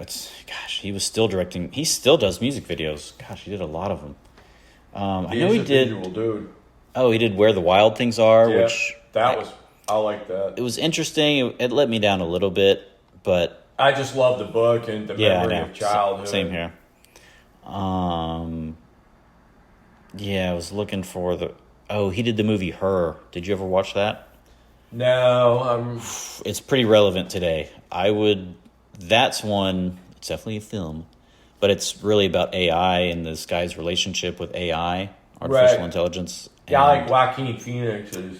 it's pretty. It gets a little dark, if I remember, but I mean, it's going to be probably one of the more relevant movies that you've seen. Yeah, Kind of like when people were I like, was interested to see it. I just never got around. I heard a lot to, of things seeing about it. I watched it. It's definitely. I could be the way of the future. Oh, it for the definitely way is. Things are going now. It's a little We'll end concerning. up in a dystopian world. It was like THX 1138. Man, he hasn't done a ton of movies. I was kind of surprised. Yeah, it just says, why did he stop making movies? So, yeah, he's only got a handful of them, but they're all amazing. All right. That was a good number 3. Probably a better number 9, but no, I'm kidding. It was my number 9. So, my number 3 is I don't want to hear any shit from you, Steve. I can't wait now. I'm going to unleash it. Number 3 is The Iron Giant. And before you say anything, it's a cartoon. It's amazing. It might make you cry. It's the best animated movie. It's not like a porno cartoon. No. It's All about this robot, this alien robot. I don't remember how Alien robot who crashes on Earth. crashes on Earth. It's a little kid, this boy who's being raised by a single mom, like his dad died. This robot crashes on Earth. He discovers the robot. It's kind of a killer robot. Like, he's got all these weapons, but he ends up, like, taking to the kid, and they don't really talk. The robot is just kind of walking around and stuff. But the kid really takes to him, and they become friends, and they're having fun. And then something happens where, like, local authorities are like, there's this dangerous robot on the loose, and it's almost like King Kong kind of thing. So they think the robot's evil, and he only gets angry when they try to attack the kid. But it's just really like heart. Pam watched it with me when we were dating, because I remember I was like, she hadn't seen it, and she loves kind of animated movies anyway. And this is one of the best ever. You will be surprised. Let me see. Have you ever thought about therapy? Yeah, Working they through keep some childhood issues. It's really, really good. I'm telling you, it's based in 1957. Was that the moment you sealed the deal with her committing to a relationship? I remember her looking at the door a lot. I'm not surprised. But no, the reason I even knew You didn't about have this. the fight or flight instinct kick in or whatever? She did. Actually, it lost money. The budget was about $50 million, and it made $31 million, apparently. Whoops. It's really good. It's really funny. It's just apparently Vin Diesel plays the robot. Jennifer Aniston plays one of the. What do you know? It's a really well done movie. Like, I'm telling you, Okay. believe me. I If you don't believe believe you. me, it's, you know how, what were we talking about? Which movie is just really well done? I don't know, kind of all of ours are really well done. But this is a really well put together movie. You get invested. The story is great. And it's fun, and it's heartwarming. Like, my friend Lars, who's in a band, or he was in a band at this time, he had a Iron Giant tattoo. So that was kind of what drew me to it. I was like, oh, well, what's this all about? And I ended up watching it. It was so good. I bought the DVD. I've watched it a few times. Amazing movie. Amazing. You're all about Germany and Canada and Japanese Japan and China. Just watch an animated movie. Give it a try. Have you ever thought about talking about childhood issues with a professional? I've tried. They keep. I'm just saying. I'm not referring me to others. I haven't seen it. I'm not going to judge. Listen, Notting Hill. I'm just saying. Notting Hill, sir. I don't how that ended up in a top 3. All right, people see things differently. It's that good. Okay. Take my word for it. All right. That good. All right. I mean, try it out. I might have. If I have it, I'll let you borrow it. I'm good. And then watch it on Saturday morning while you're eating. I'm not much for animated movies. That's what most people are not. This one might change your mind. And it's short. It's not a long movie. It's how long is it? 87 minutes. 87 minutes. Some of the best 87 minutes you'll ever spend. All right, let's get to your number 2 before you say anything else that's mean. That you don't mean. But it might be hurtful. I'm not trying to emotionally damage you. You can't break what's already broken. I'm just the top 3 though. I mean, yeah. I'm not saying it's a letdown. So I'm just saying everybody has their own take, and I respect your picks. I respect your pick. I'm just saying though, like number 3, the whole year. Yeah. Number 3. So how I arrange my order, just so you know, I don't do it by like artistic integrity. I do it by favorite. Right? Like, what's my favorite movie to watch? Well, okay. Does that make sense? So if I can put on a movie, I'm putting on my first 2, obviously. And then Iron Giant's next. It's infinitely watchable. Okay. Rewatchable. I mean, it's not like you wanted to put on a feel-good Ron Jeremy movie with Christy Canyon from the mid-'90s. I mean, it's, Sure. Everybody has their take. Iron Giant. Can't lose. Iron Giant. Okay. The Iron Giant. The Iron Giant. Such a good movie. For you fans out there, that's Brook's recommending it. 10 out of 10 movie. I'm slightly apprehensive, just emphasizing slightly. Best animated movie ever. All right, best animated, The Iron Giant. So good. Okay. Tell your friends. Number 2? Not One Less. Chinese film. That's what it's called? Yeah, it's called Not One Less. Directed by Yimou Zhang. Is this animated or no? No. Chinese drama. I've lost interest in. Jesus. We got to get you past cartoon characters here. And the synopsis is, in a poverty-stricken village, teacher goes away for a month and has a barely literate teenage girl takes his place, takes control of the class. So it's the interaction between her and the class, but it's critics like it as a simple yet moving film. Great insight into rural China and their traditions with dealing with schooling and schooling kids. And it was beautifully filmed. It's a very visual film. Countryside, how it was shot, where it was shot, was just extremely well done. Not a super in-depth drama. The gal that plays the gal that takes the teacher's place is just has a load of energy to it. It exudes a lot on film. Just pleasure to watch. How many alien robots are in it? No alien robots. Oh. There's no alien abduction. There's no ninjas. There's no hookers. Nothing. It's about Pass. Human interaction. Pass. Jesus. You ready for my number 2? Fire away at this point. I would hope this is your number 1. but it's not. No. Something tells me it's not. You're not going to get my number one at all. I don't know how you have it. Number 2, The Matrix. If you tell me you haven't seen it, oh no, you haven't seen it? No, I never Why? watched it. I wasn't really into sci-fi things like that. I know remarkable. Yeah, I know what it is, and everybody knows it in the Matrix. Amazing. And it became We might be living in a Matrix. We could be. It's so good. The only reason it's not number 1 is because my favorite movie of all time is number 1. But it's so good. I remember watching it with my girlfriend in high school at the time. Oh wait, you know what? 99, I was a junior because this was junior year.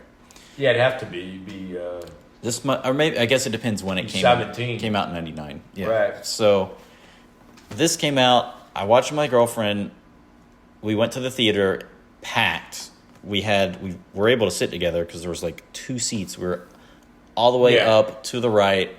Lucky to get 2 seats. Jeez, you even remember where you sat? I do. I mean, it was an amazing movie. And did you try to make out with her?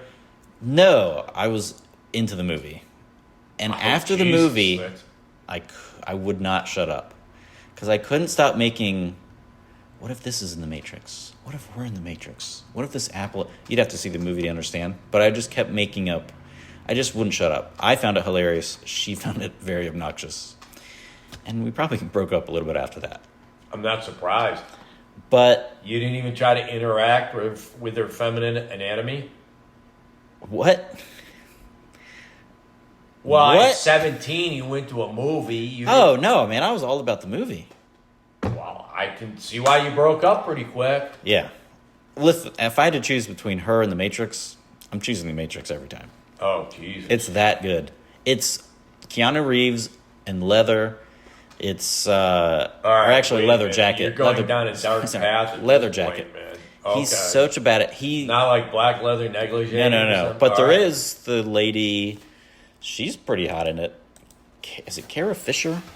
Yeah, I'd be a little more interested in the female characters. The Matrix. Like Kate Beckinsale in some of her vampire things.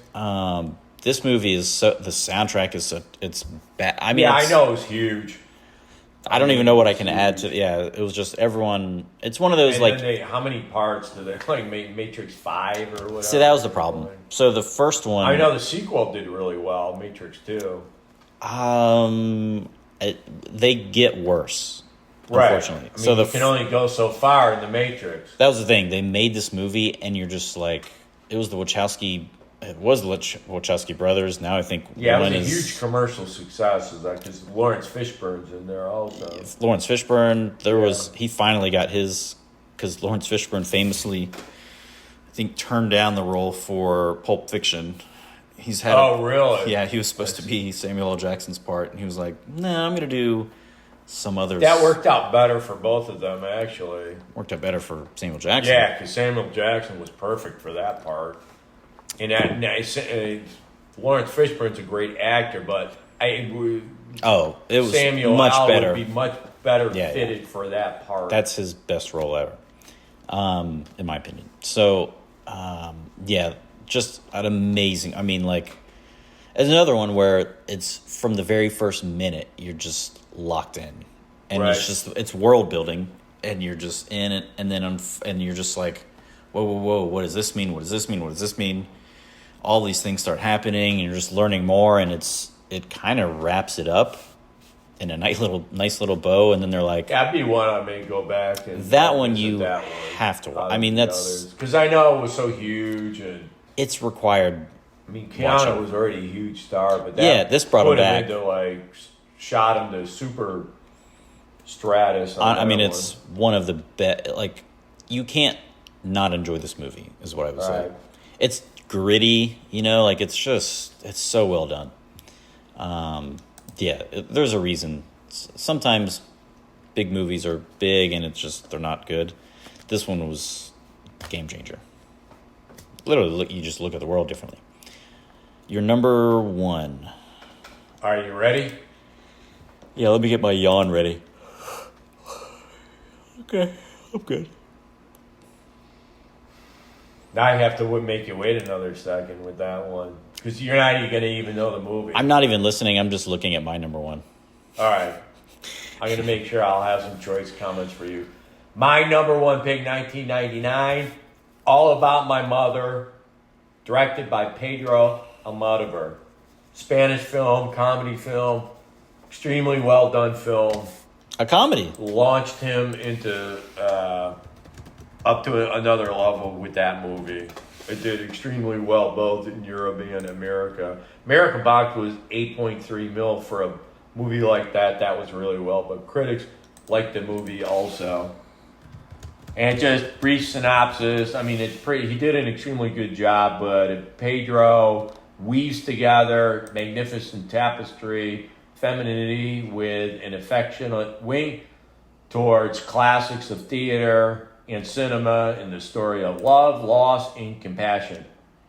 And critics raved about it, not only in the Spanish direction, most sophisticated film to date.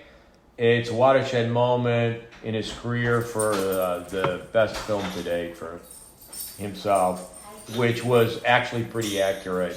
So if you want a film of human drama, without a doubt, that was the number one pick for that.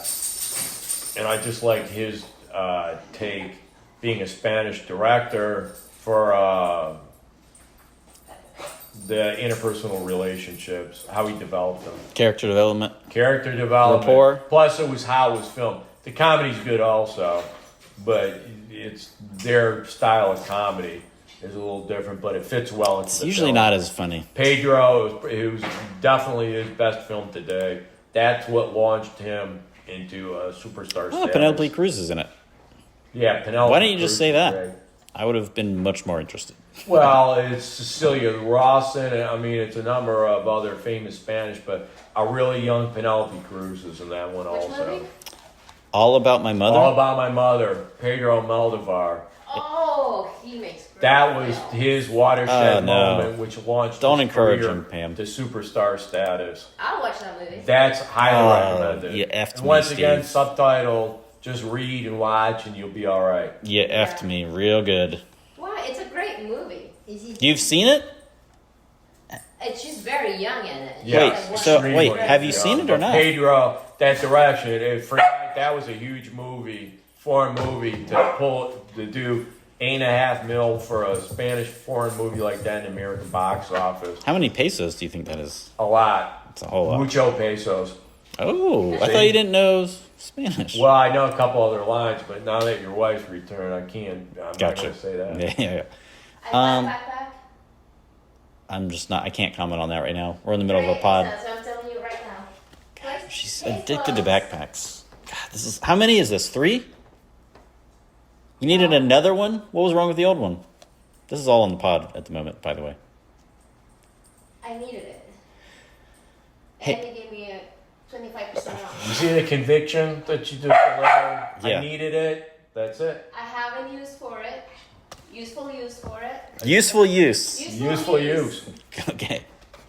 I'm sold. Yeah, Has no. a purpose. I'm gonna get rid of some other stuff. Got it. This is what happens. This is why I like doing podcasts with married friends, Yeah. because I don't experience these type of interactions. Yeah. I just witness. You just witnessed me suffering and Oh, Just- Jesus. He's just, being very dramatic here. he made fun of the Iron Giant. It was cute. You cried. Hold on. Pause. Oh, Pause, my God. pause. That's a spectacular Pam, moment. get out of here. Sophie, It was go to your mom. cute. You cried. I'll save that for the gym. Okay. All right. Sophie, where's your mom go? Where'd she go? Where'd she go? Where'd she go? Rescue her. Action packed for this podcast. All right. Mine. You're done. Hey. So We're some back. things were said. Who knows what was true and what wasn't? Okay. Anyway, my number one. My number one for 99. My number one for right. the years 1900 through 2025. Okay. Fight Club. There you go. A perfect movie. Perfect movie. Perfect. I saw this. This movie changed my life. And you still haven't seen it. You haven't. Like, No, I've got it's some just- killers on here. Fight Club. How could you? You like the director? Okay, that glazed look you're giving me. David Fincher, perhaps you've heard of him? I refresh my memory. Okay, one of the best directors of all time. Yeah, I know the name. So let's take a look at his Resume? Yeah. Alien 3 he did. That was his first one. But then he did 7. He did The Game. He did with Michael Douglas. He did Fight Club, Panic Room. He did Zodiac. Did you see that? Yeah, Zodiac was good. Okay. That was entertaining. Curious Case of Benjamin Button. It was fine. Yeah, I missed that. I know that was a big It was all right. film. I didn't like it that Zodiac. much. Robert Downey Jr. He did The was Social great in Network. Zodiac. Social Network. Right. Did you watch that? No. Really good. He did The Girl with the Dragon Tattoo, American version. No, American version sucked. I know. Before I agree. The Swedish version, yeah, Swedish way better. Wouldn't have touched that with a 10-foot pole. He did. Nobody's going to come up and play the character like No. Naomi could play. Yeah, we Wouldn't talked have about touched that. with a 10-foot pole. Gone Girl. Did you see that? No, but they got a pretty good write-up for Good that. book, too. Mank, which I didn't watch. It looked like an old time. You might like it. It's a biographical drama film about Herman J. Mankiewicz and his development for the screenplay for 1941 film Citizen Kane. Yeah. You might enjoy that. That would be enjoyable because that was a landmark film. That's the one that I didn't Orson watch. Welles. I saw Citizen Citizen Kane. Kane. I saw it. Yeah, that's like the one of the best films voted of all time. That's what they films. say. It's fine. Oh I think my for its God, day. look, I got to get you out to LA. It's no Fight Club. And it's definitely no Iron Giant. No Iron Giant. So, and then you did The Killer was his most recent one, which is pretty good. Did you watch that one? No. That's a Netflix with... Yeah, I don't have Netflix. But I know there's a lot more films on Netflix. They're doing their own thing now. This one's actually... Most of them are not good. This was... I was trying to find... Michael Fassbender just plays this cold-blooded assassin, killer guy. Which he'd be great for the role. He's a really good actor. So anyway, back to the best movie of all time, Fight Club. Brad Pitt, Edward Norton. Right. The girl who's always in the Ed Norton films. What's her name? What is her name? Pull it up because I know they use her a lot. She's in everything. Oh, Helena Bonham Carter. Yeah. Just an amazing. It also has one of those. Burton's act. Yeah, it has one of the bigger twists of all time as well. It's one of the best ones. The book I did not read. I have to read it. But it's the author Chuck Palahniuk. Yeah. It's his. He wrote the book. I mean, I know as well. It was a popular film. It was amazing, and it did decent. It 101 million at the box office, so it did fine. Fair, for that. But I think after that is when it really grew. It was definitely on DVD. People started to hear about it. Soundtrack's awesome. Yeah, it definitely turned into a cult film to a degree. But the message it has is it's basically anti-consumer. Yeah. Which shaped a lot of my thoughts, for better or worse. I just think it's an amazing, amazing movie. It's just how you can't watch it. You have to give it a shot. You have to watch. You're writing down, watch it?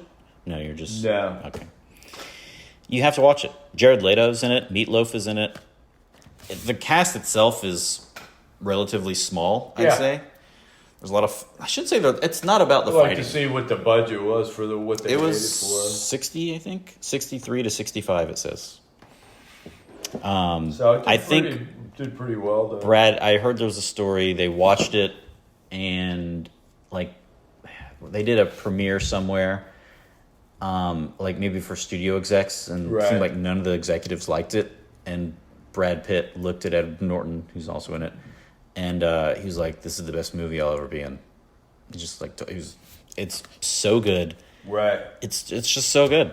The whole thing is dark. It's always dark and raining, and it's just a really interesting movie. The way it's filmed is, I don't know. It's the perfect movie. That's all I have to say. And you have to watch it. You absolutely have to watch it. No excuse.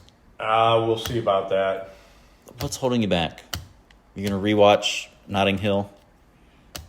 Fight Club was actually pretty entertaining. How do you watch Notting Hill? So you go to the movie theater, Notting Hill's playing in Fight Club, and you're like, I do love Julia Roberts. Well, there was that element at the time. It was Uh-huh. 1999. It was just how it was done. But I like period pieces and movies in other lands and everything. Mm-hmm. I mean, if you like movies about shirtless, sweaty men interacting, That's not what it's about. I mean, you know. You heard the monologue that I opened with. Did that get your I know, attention? and it's like, okay, yeah, the anti this and that, Yeah. and everything. It's just sometimes with the messaging there, it's like, yeah, all right, dude, you can be anti whatever you want. I mean, I love the message. Well, I'm all right with messages. It's like, if you don't like what you're doing, go start a business or do something else. I mean, Right. Shit. Yeah. Well, that's kind of what they do. They end up becoming terrorists, basically, is what they end up becoming. It Well, becomes we're like not a- advocating that. We're not you're on advocating the terrorism. podcast. Right. It's Don't not. become a terrorist. Now that I'm 43, I'm like, I had a welding business, so it's just a little more subdued. but for that age, you're just kind of like, no, I know. oh, man. It's like I said, but that's why you see things differently Sure. depending on your age brackets or whatever. Music's the same way. I mean, back when I was young, like those 80s coming of age movies were entertaining to me. The John Hughes. Yeah. Yeah, and I was older then. It was like, to me, it's like the late 70s coming of age movies. Yeah, or those are whatever. good. But a lot of those revolved around the Vietnam era because I was just, after that coming of age. So that, played a huge role, like growing up to the 70s. You Sure. shaped a lot for that era. So at this point, we're going to go over the categories. You don't have yours prepared, so I'll go first. And if you want to add anything, I would say... I'll comment on your categories. There we go. All right. So I'll write the categories down. So the first one is most quoted. And this is basically the movie that I quote the most. This is tougher than usual. Austin Powers 2, I probably quoted a lot. I know my God. Office Space, I quoted a lot. But Fight Club for me is... I'll tell you the quotes. So for me, the quotes that and some of these I just have to Google because it's been a while since I've seen it. But I've rewatched it. Is this most quoted or best? Your idea? Most quoted, and then best quote is a different category. All right. So most quoted is just what movie did I quote the most, and then the quotes that I use. All right, not by people. It's like what movie you're deciding to quote. Right, the like most. what am I still saying to this day? Okay. Right. So for Fight Club, it is. You've heard of this one. The first rule of Fight Club is you do not talk about Fight Club. Obviously, I just used that reference the other day. Another one is the things you own end up owning you. That one made me rethink things, right? Does that make you think a little bit? Another one is I felt like destroying something beautiful. We've all been there. The other one is first you have to know, not fear that someday you're going to die. Honestly, this movie shapes most of my personality to this day, for better or worse. Next one Is that in conjunction with Iron Giant. The Iron Giant. I was going to say the Big Robot, or The Iron Giant is just a really impactful movie. Maybe not impactful. It's an emotional roller coaster of a movie. Let me see. Oh, this one. I have a bunch of quotes for this. So another one is you have a kind of sick desperation in your laugh. I remember that standing out to me. You ever heard somebody laugh and you're like, oh man, there's like, kind of on the nose there, but there's sick desperation in that laugh. Sticking feathers up your butt does not make you a chicken. never heard that. See, you might learn something. Without pain, without sacrifice, we would have nothing. Yeah, this generation. Similar quote. That's things. The many derivations of that are everywhere for that. But this generation No could pain, use no that. gain, Sure. same stuff. But this generation could learn that.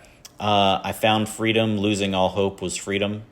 It's kind of you got to hit bottom in order to Are these all from Fight Club. Okay. Yeah. And then. So your most quoted, are you just picking one movie? Yes. All right. What movie do I quote the most? Basically? Okay. Yeah. I got you.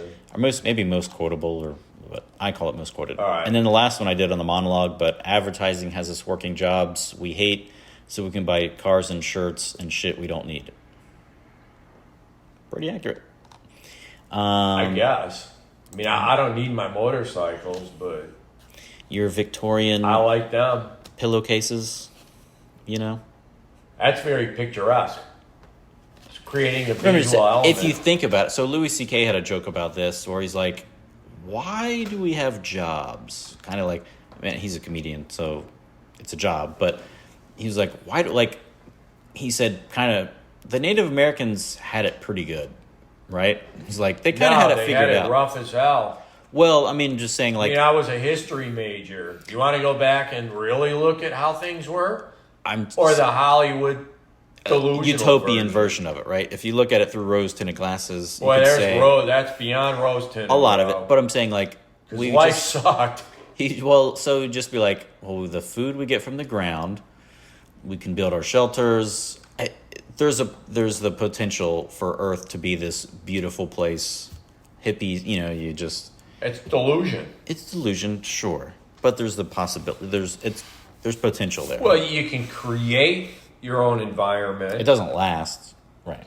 Yeah, but nothing lasts. True. Death and taxes. It's last. the old, death and taxes, but it's the old thing. Then why try? Well, that's up to you. Right. You have to have an inner drive. Some people have it, some people don't, but we're not all the same. People shouldn't be treated all the same. Correct. And you can't force people to live like that. I agree. So anyway, that was my most quoted. All right. You probably don't have a most. I don't know that your movie's gonna have a ton of quotes. I never quote. I mean, I would never even.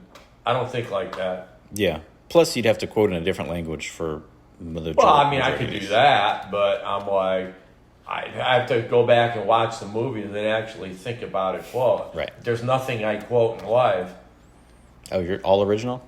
I mean, I am for the most part, but there's times. I'm not. I mean, I appreciate things that they said, but it's like, all right, that's the movie. It's not like I'm adopting some, but that's how I view things anyway. For comedic purposes, like first rule of Fight Club, you can use that in different contexts. Yeah. The first rule of whatever. No, I know, and I've heard that. Honestly, I've probably heard that the most out of anything else that you would have brought up. Yeah. Unless, I would go to the gym, no pain, no gain, that bullshit. Right. It's the same crap.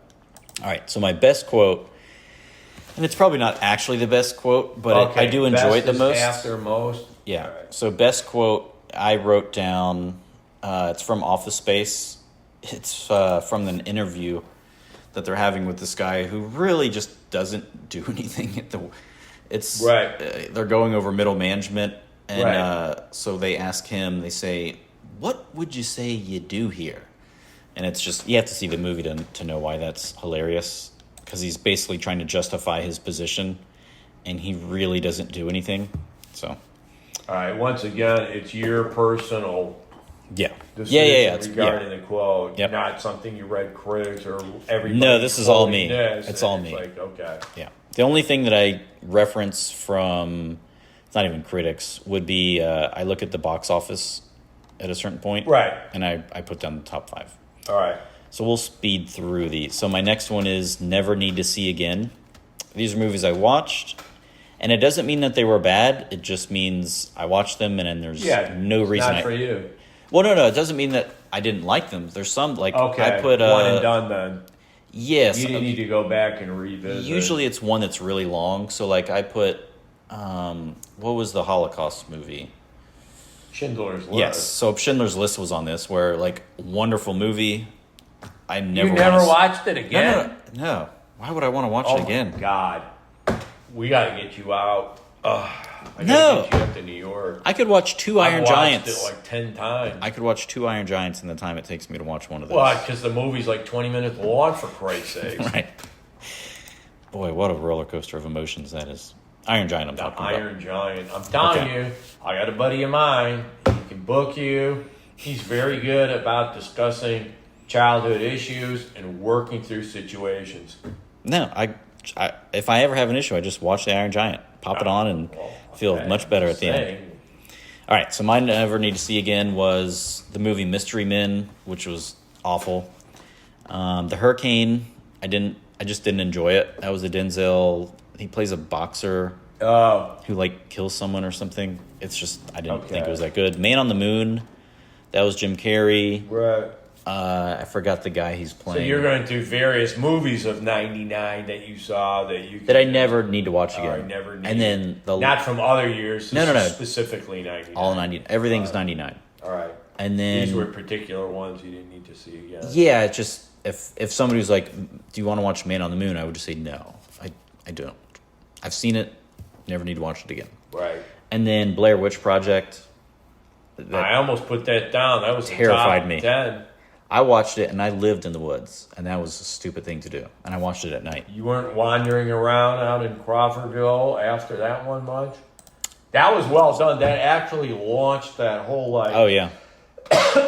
The way they shot that film. One of the best marketing campaigns of all Boy, time. that girl was smart, too. She deferred. Instead of taking a payment, then she deferred to get a piece of the box office.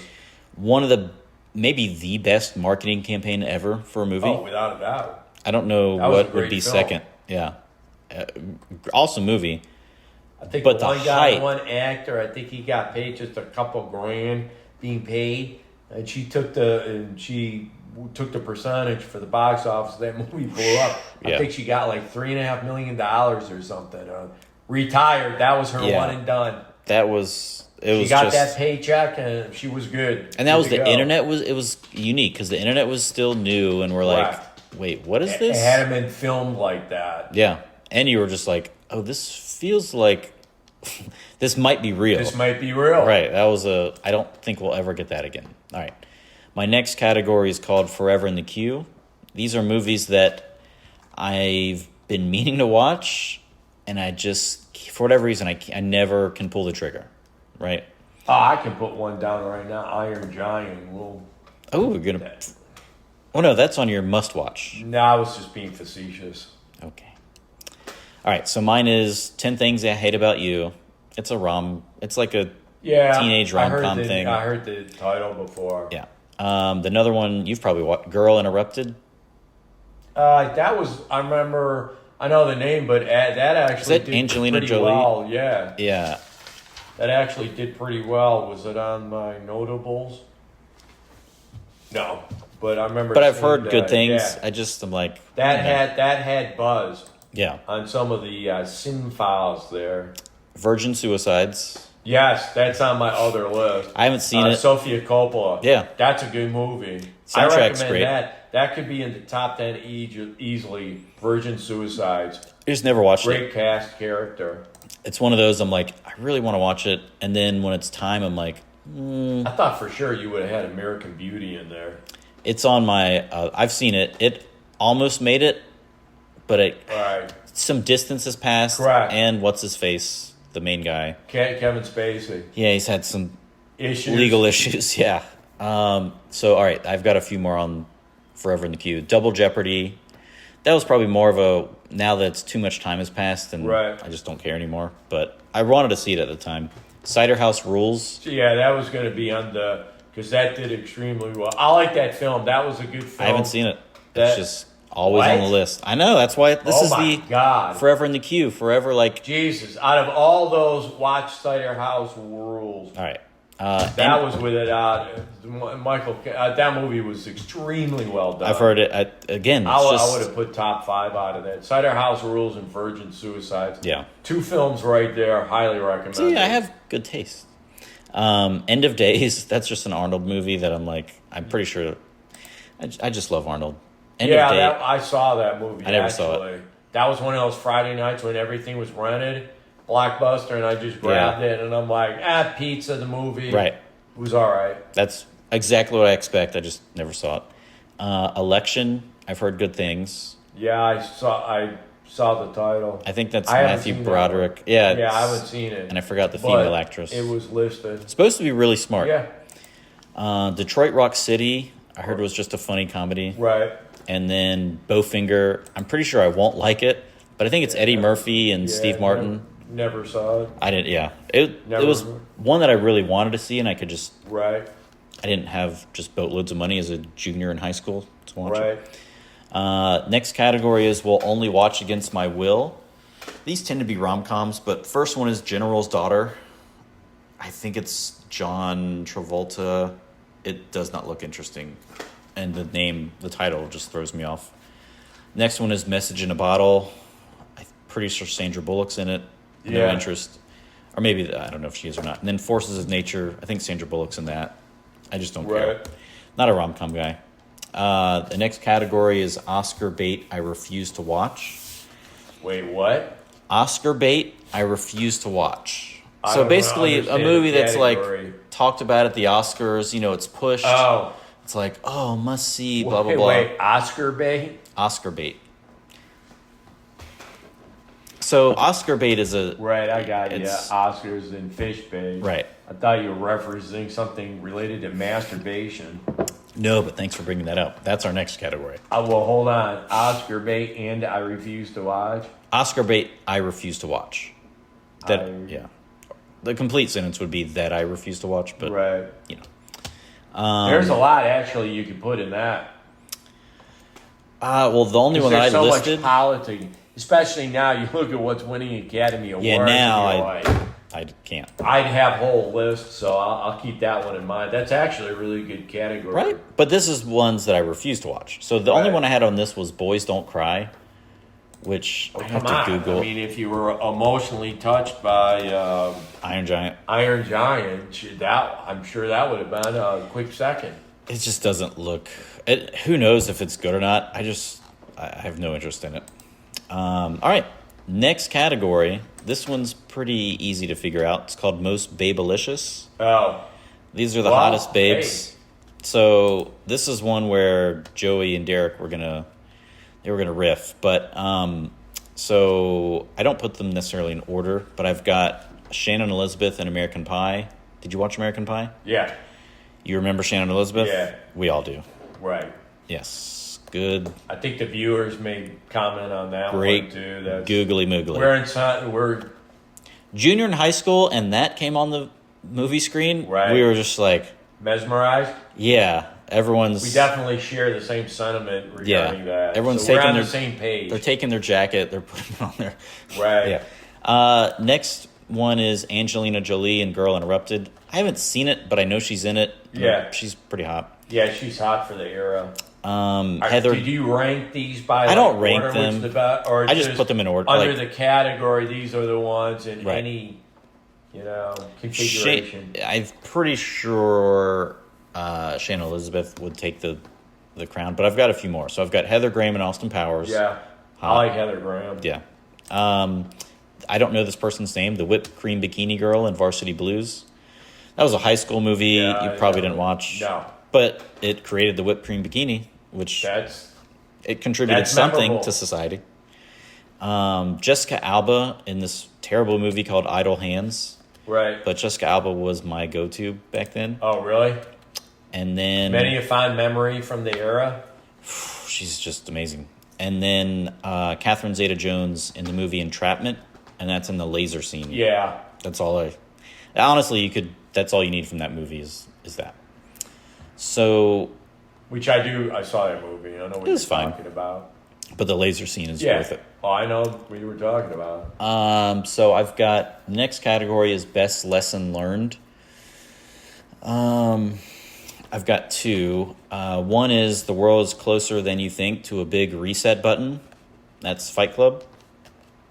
And then the next one is we live in So a it's is it based off a quote then? No, it's just based on, and these are sometimes tough to figure out. But Yeah, I put because- all right. So it could be the entire film or just something said in the film, or just something your takeaway from a film. All So right. maybe you watched a movie and like, well, I won't do that, right? So, or just something like, because yours approach pretty big topics. So something where it's whatever. I can't think. Well, these two, for instance, like this one's kind of a joke, but from The Matrix, my lesson learned was that we live in a simulation, right? So that kind of thing where some of these categories are a little bit tough. Sometimes they're easier than others. This one was pretty easy. Next category is most memorable scene. So I've got four here. I usually don't have that many. I usually just have one, but I couldn't decide. So my first one is the buildings blowing up scene in Fight Club.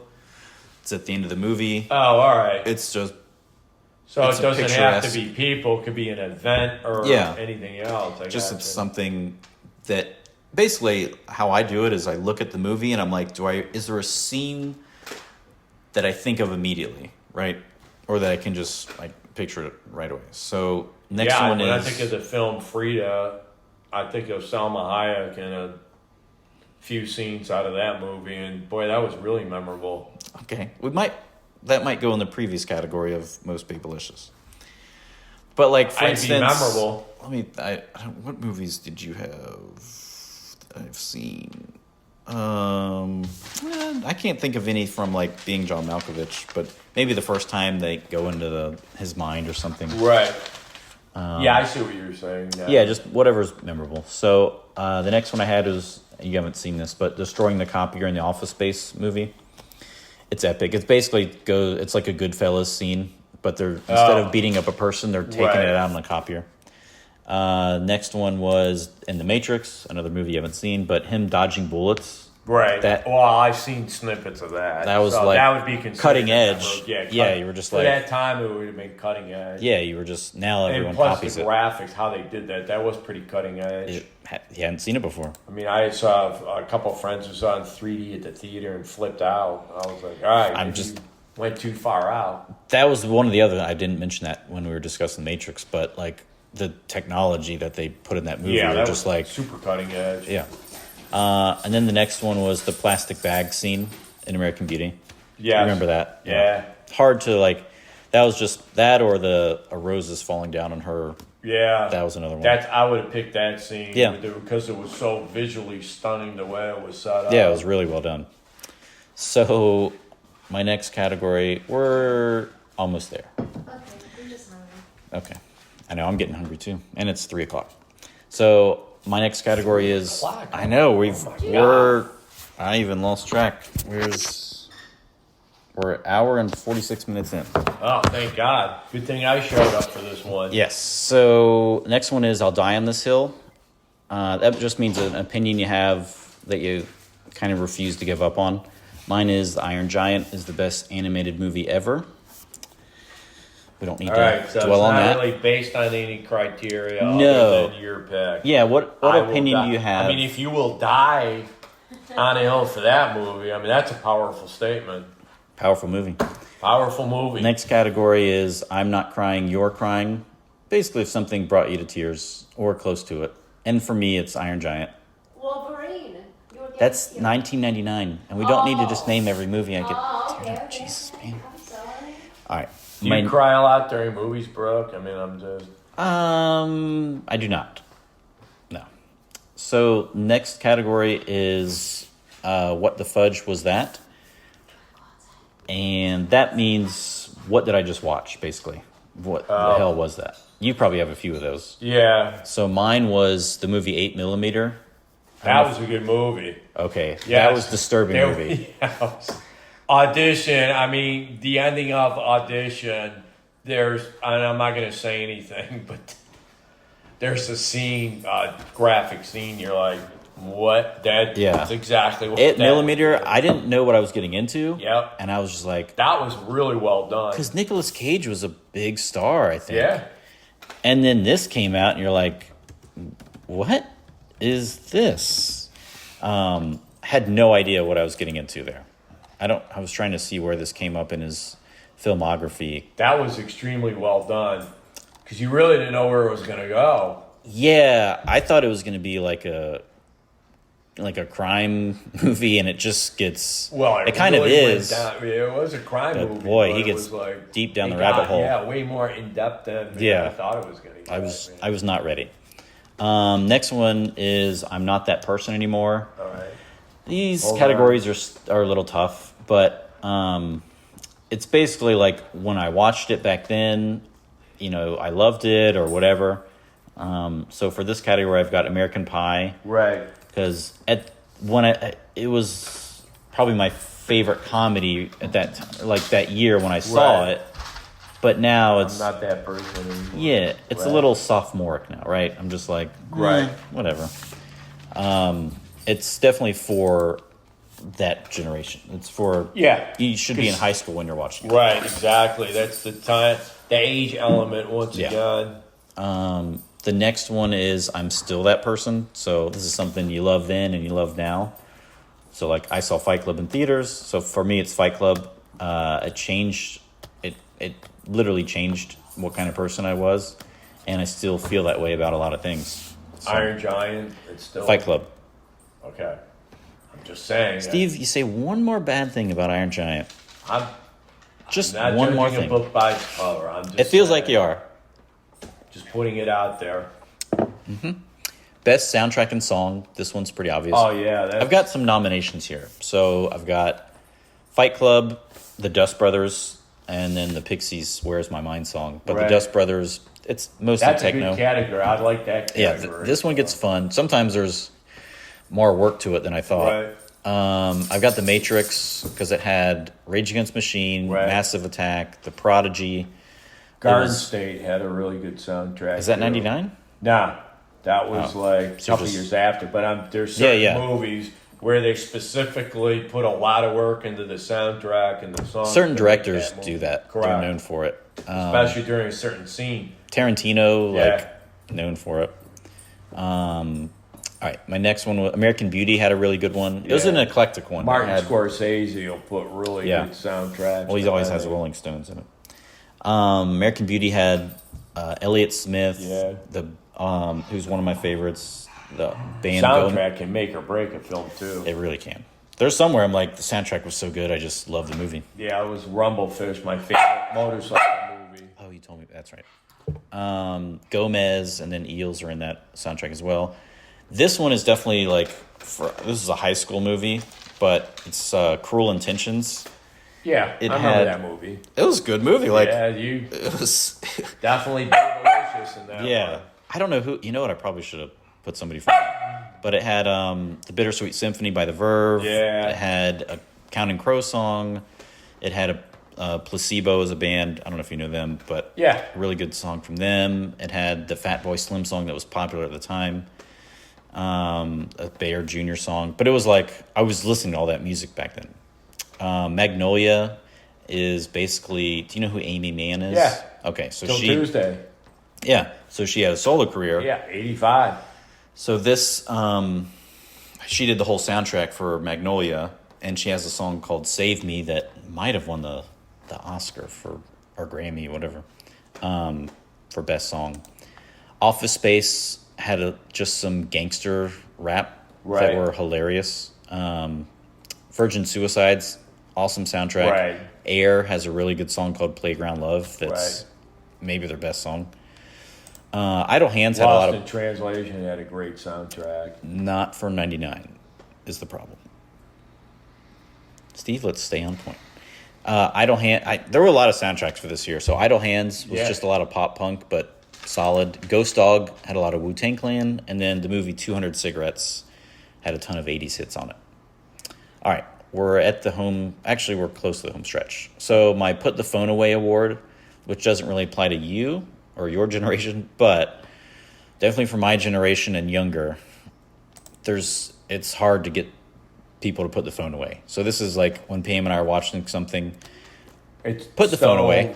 Just put it down. Otherwise, they're watching and scrolling, and they're missing things, and they're never really watching. All right, would you apply to because the movie It's so good. it's so good, or Or you it's- can't you'll miss something? Yes. All So right. like a Tarantino movie, yeah, like Crash.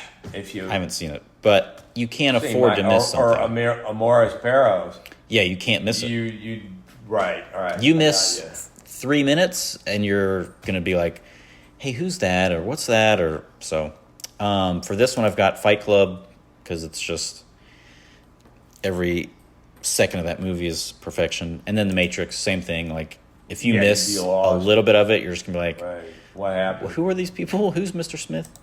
My Life Is Now Different. This one's kind of a tough category, but That's a category. yeah, I might have to do away with Damn, this I didn't realize category. You had so many categories. I know there's a lot. What's My Life Is Different? My life is now different. Basically, I saw this movie and now my life is changed, right? It probably goes along with best lesson learned sometimes, Kind of like The Sound of Music, and then Life Was Different after. Well, that was 1965. So. I've seen it, and not a huge fan. It's my stepmom's favorite movie, though. The Hills Are Alive with The Sound of Music. There is a movie about the hills are. Yeah, The Hills Have Eyes. The Hills Have Eyes. I refuse to watch that. You went down the wrong path on that one. Yeah, if somebody tells you, get that movie about they're always singing about the hills, and you get The Hills Have Eyes, you're going to be surprised. So I put Fight Club. It just changed my views on consumerism. So, next category, it's a long one. This is the shout outs. So this is where you can chime in.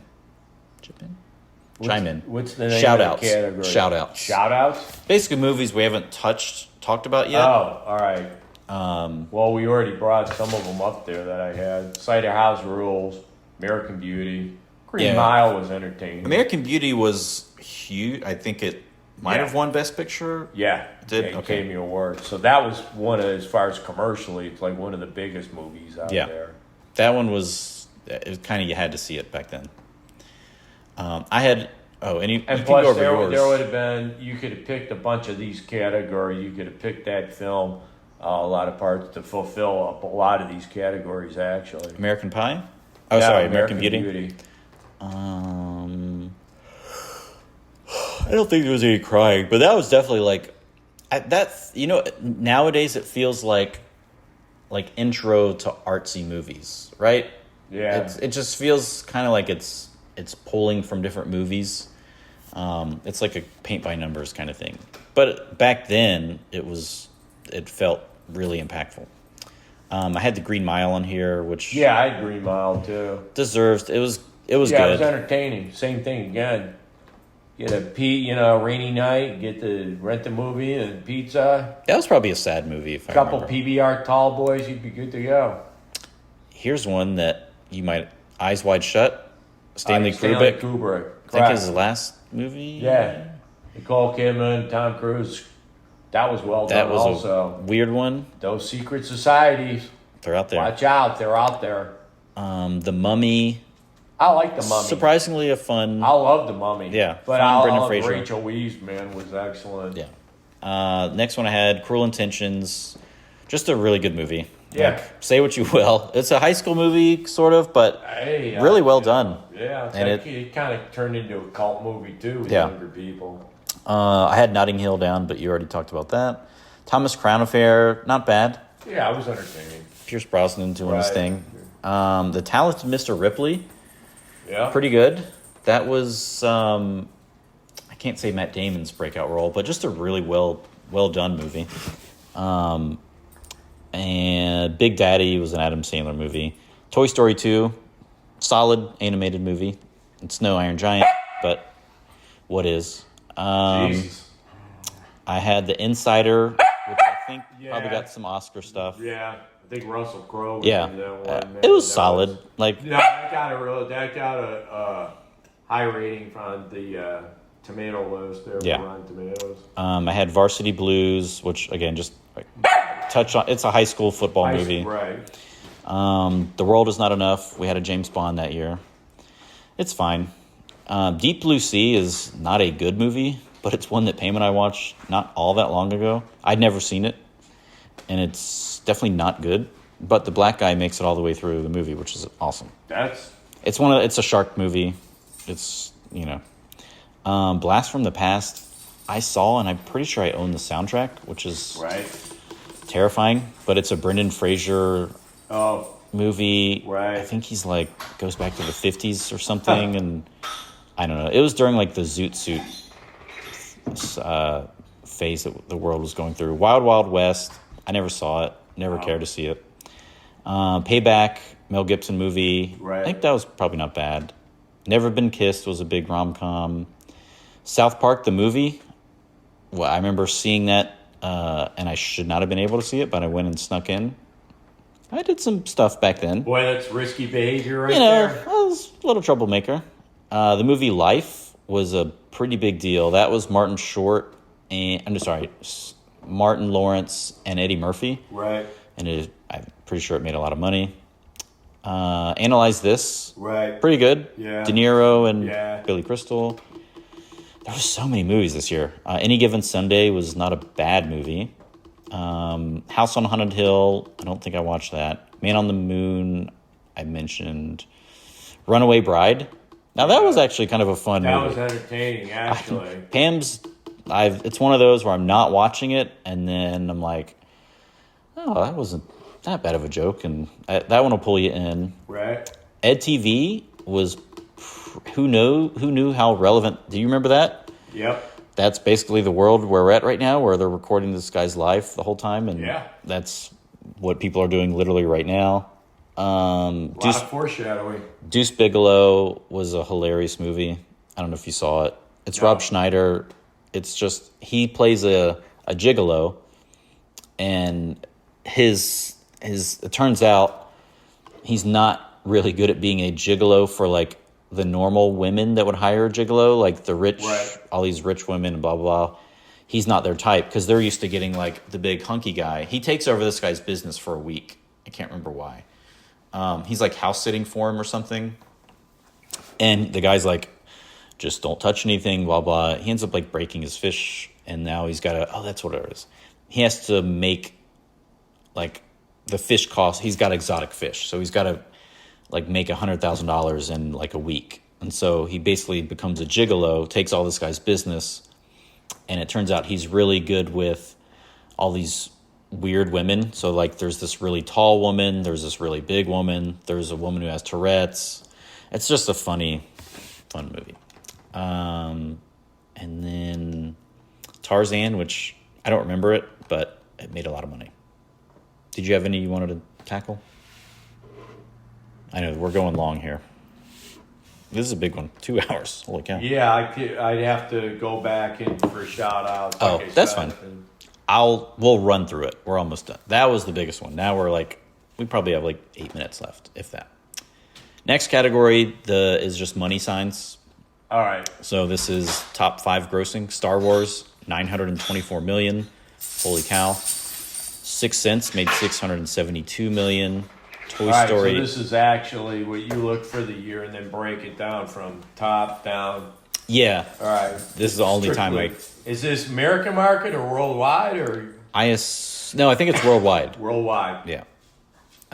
6 Cents made $672 million. Toy Story 2 made $512. Yeah, I knew that was huge. Matrix $465, and then Tarzan made $448. Next category is coolest character. Coolest. Or coolest? Coolest. I've got 2. I've got Tyler Durden from Fight Club, and then Neo. Does it matter male or female? No. And then Neo and Lawrence. Right. Lawrence Fishburne's character from The Matrix. They were just awesome.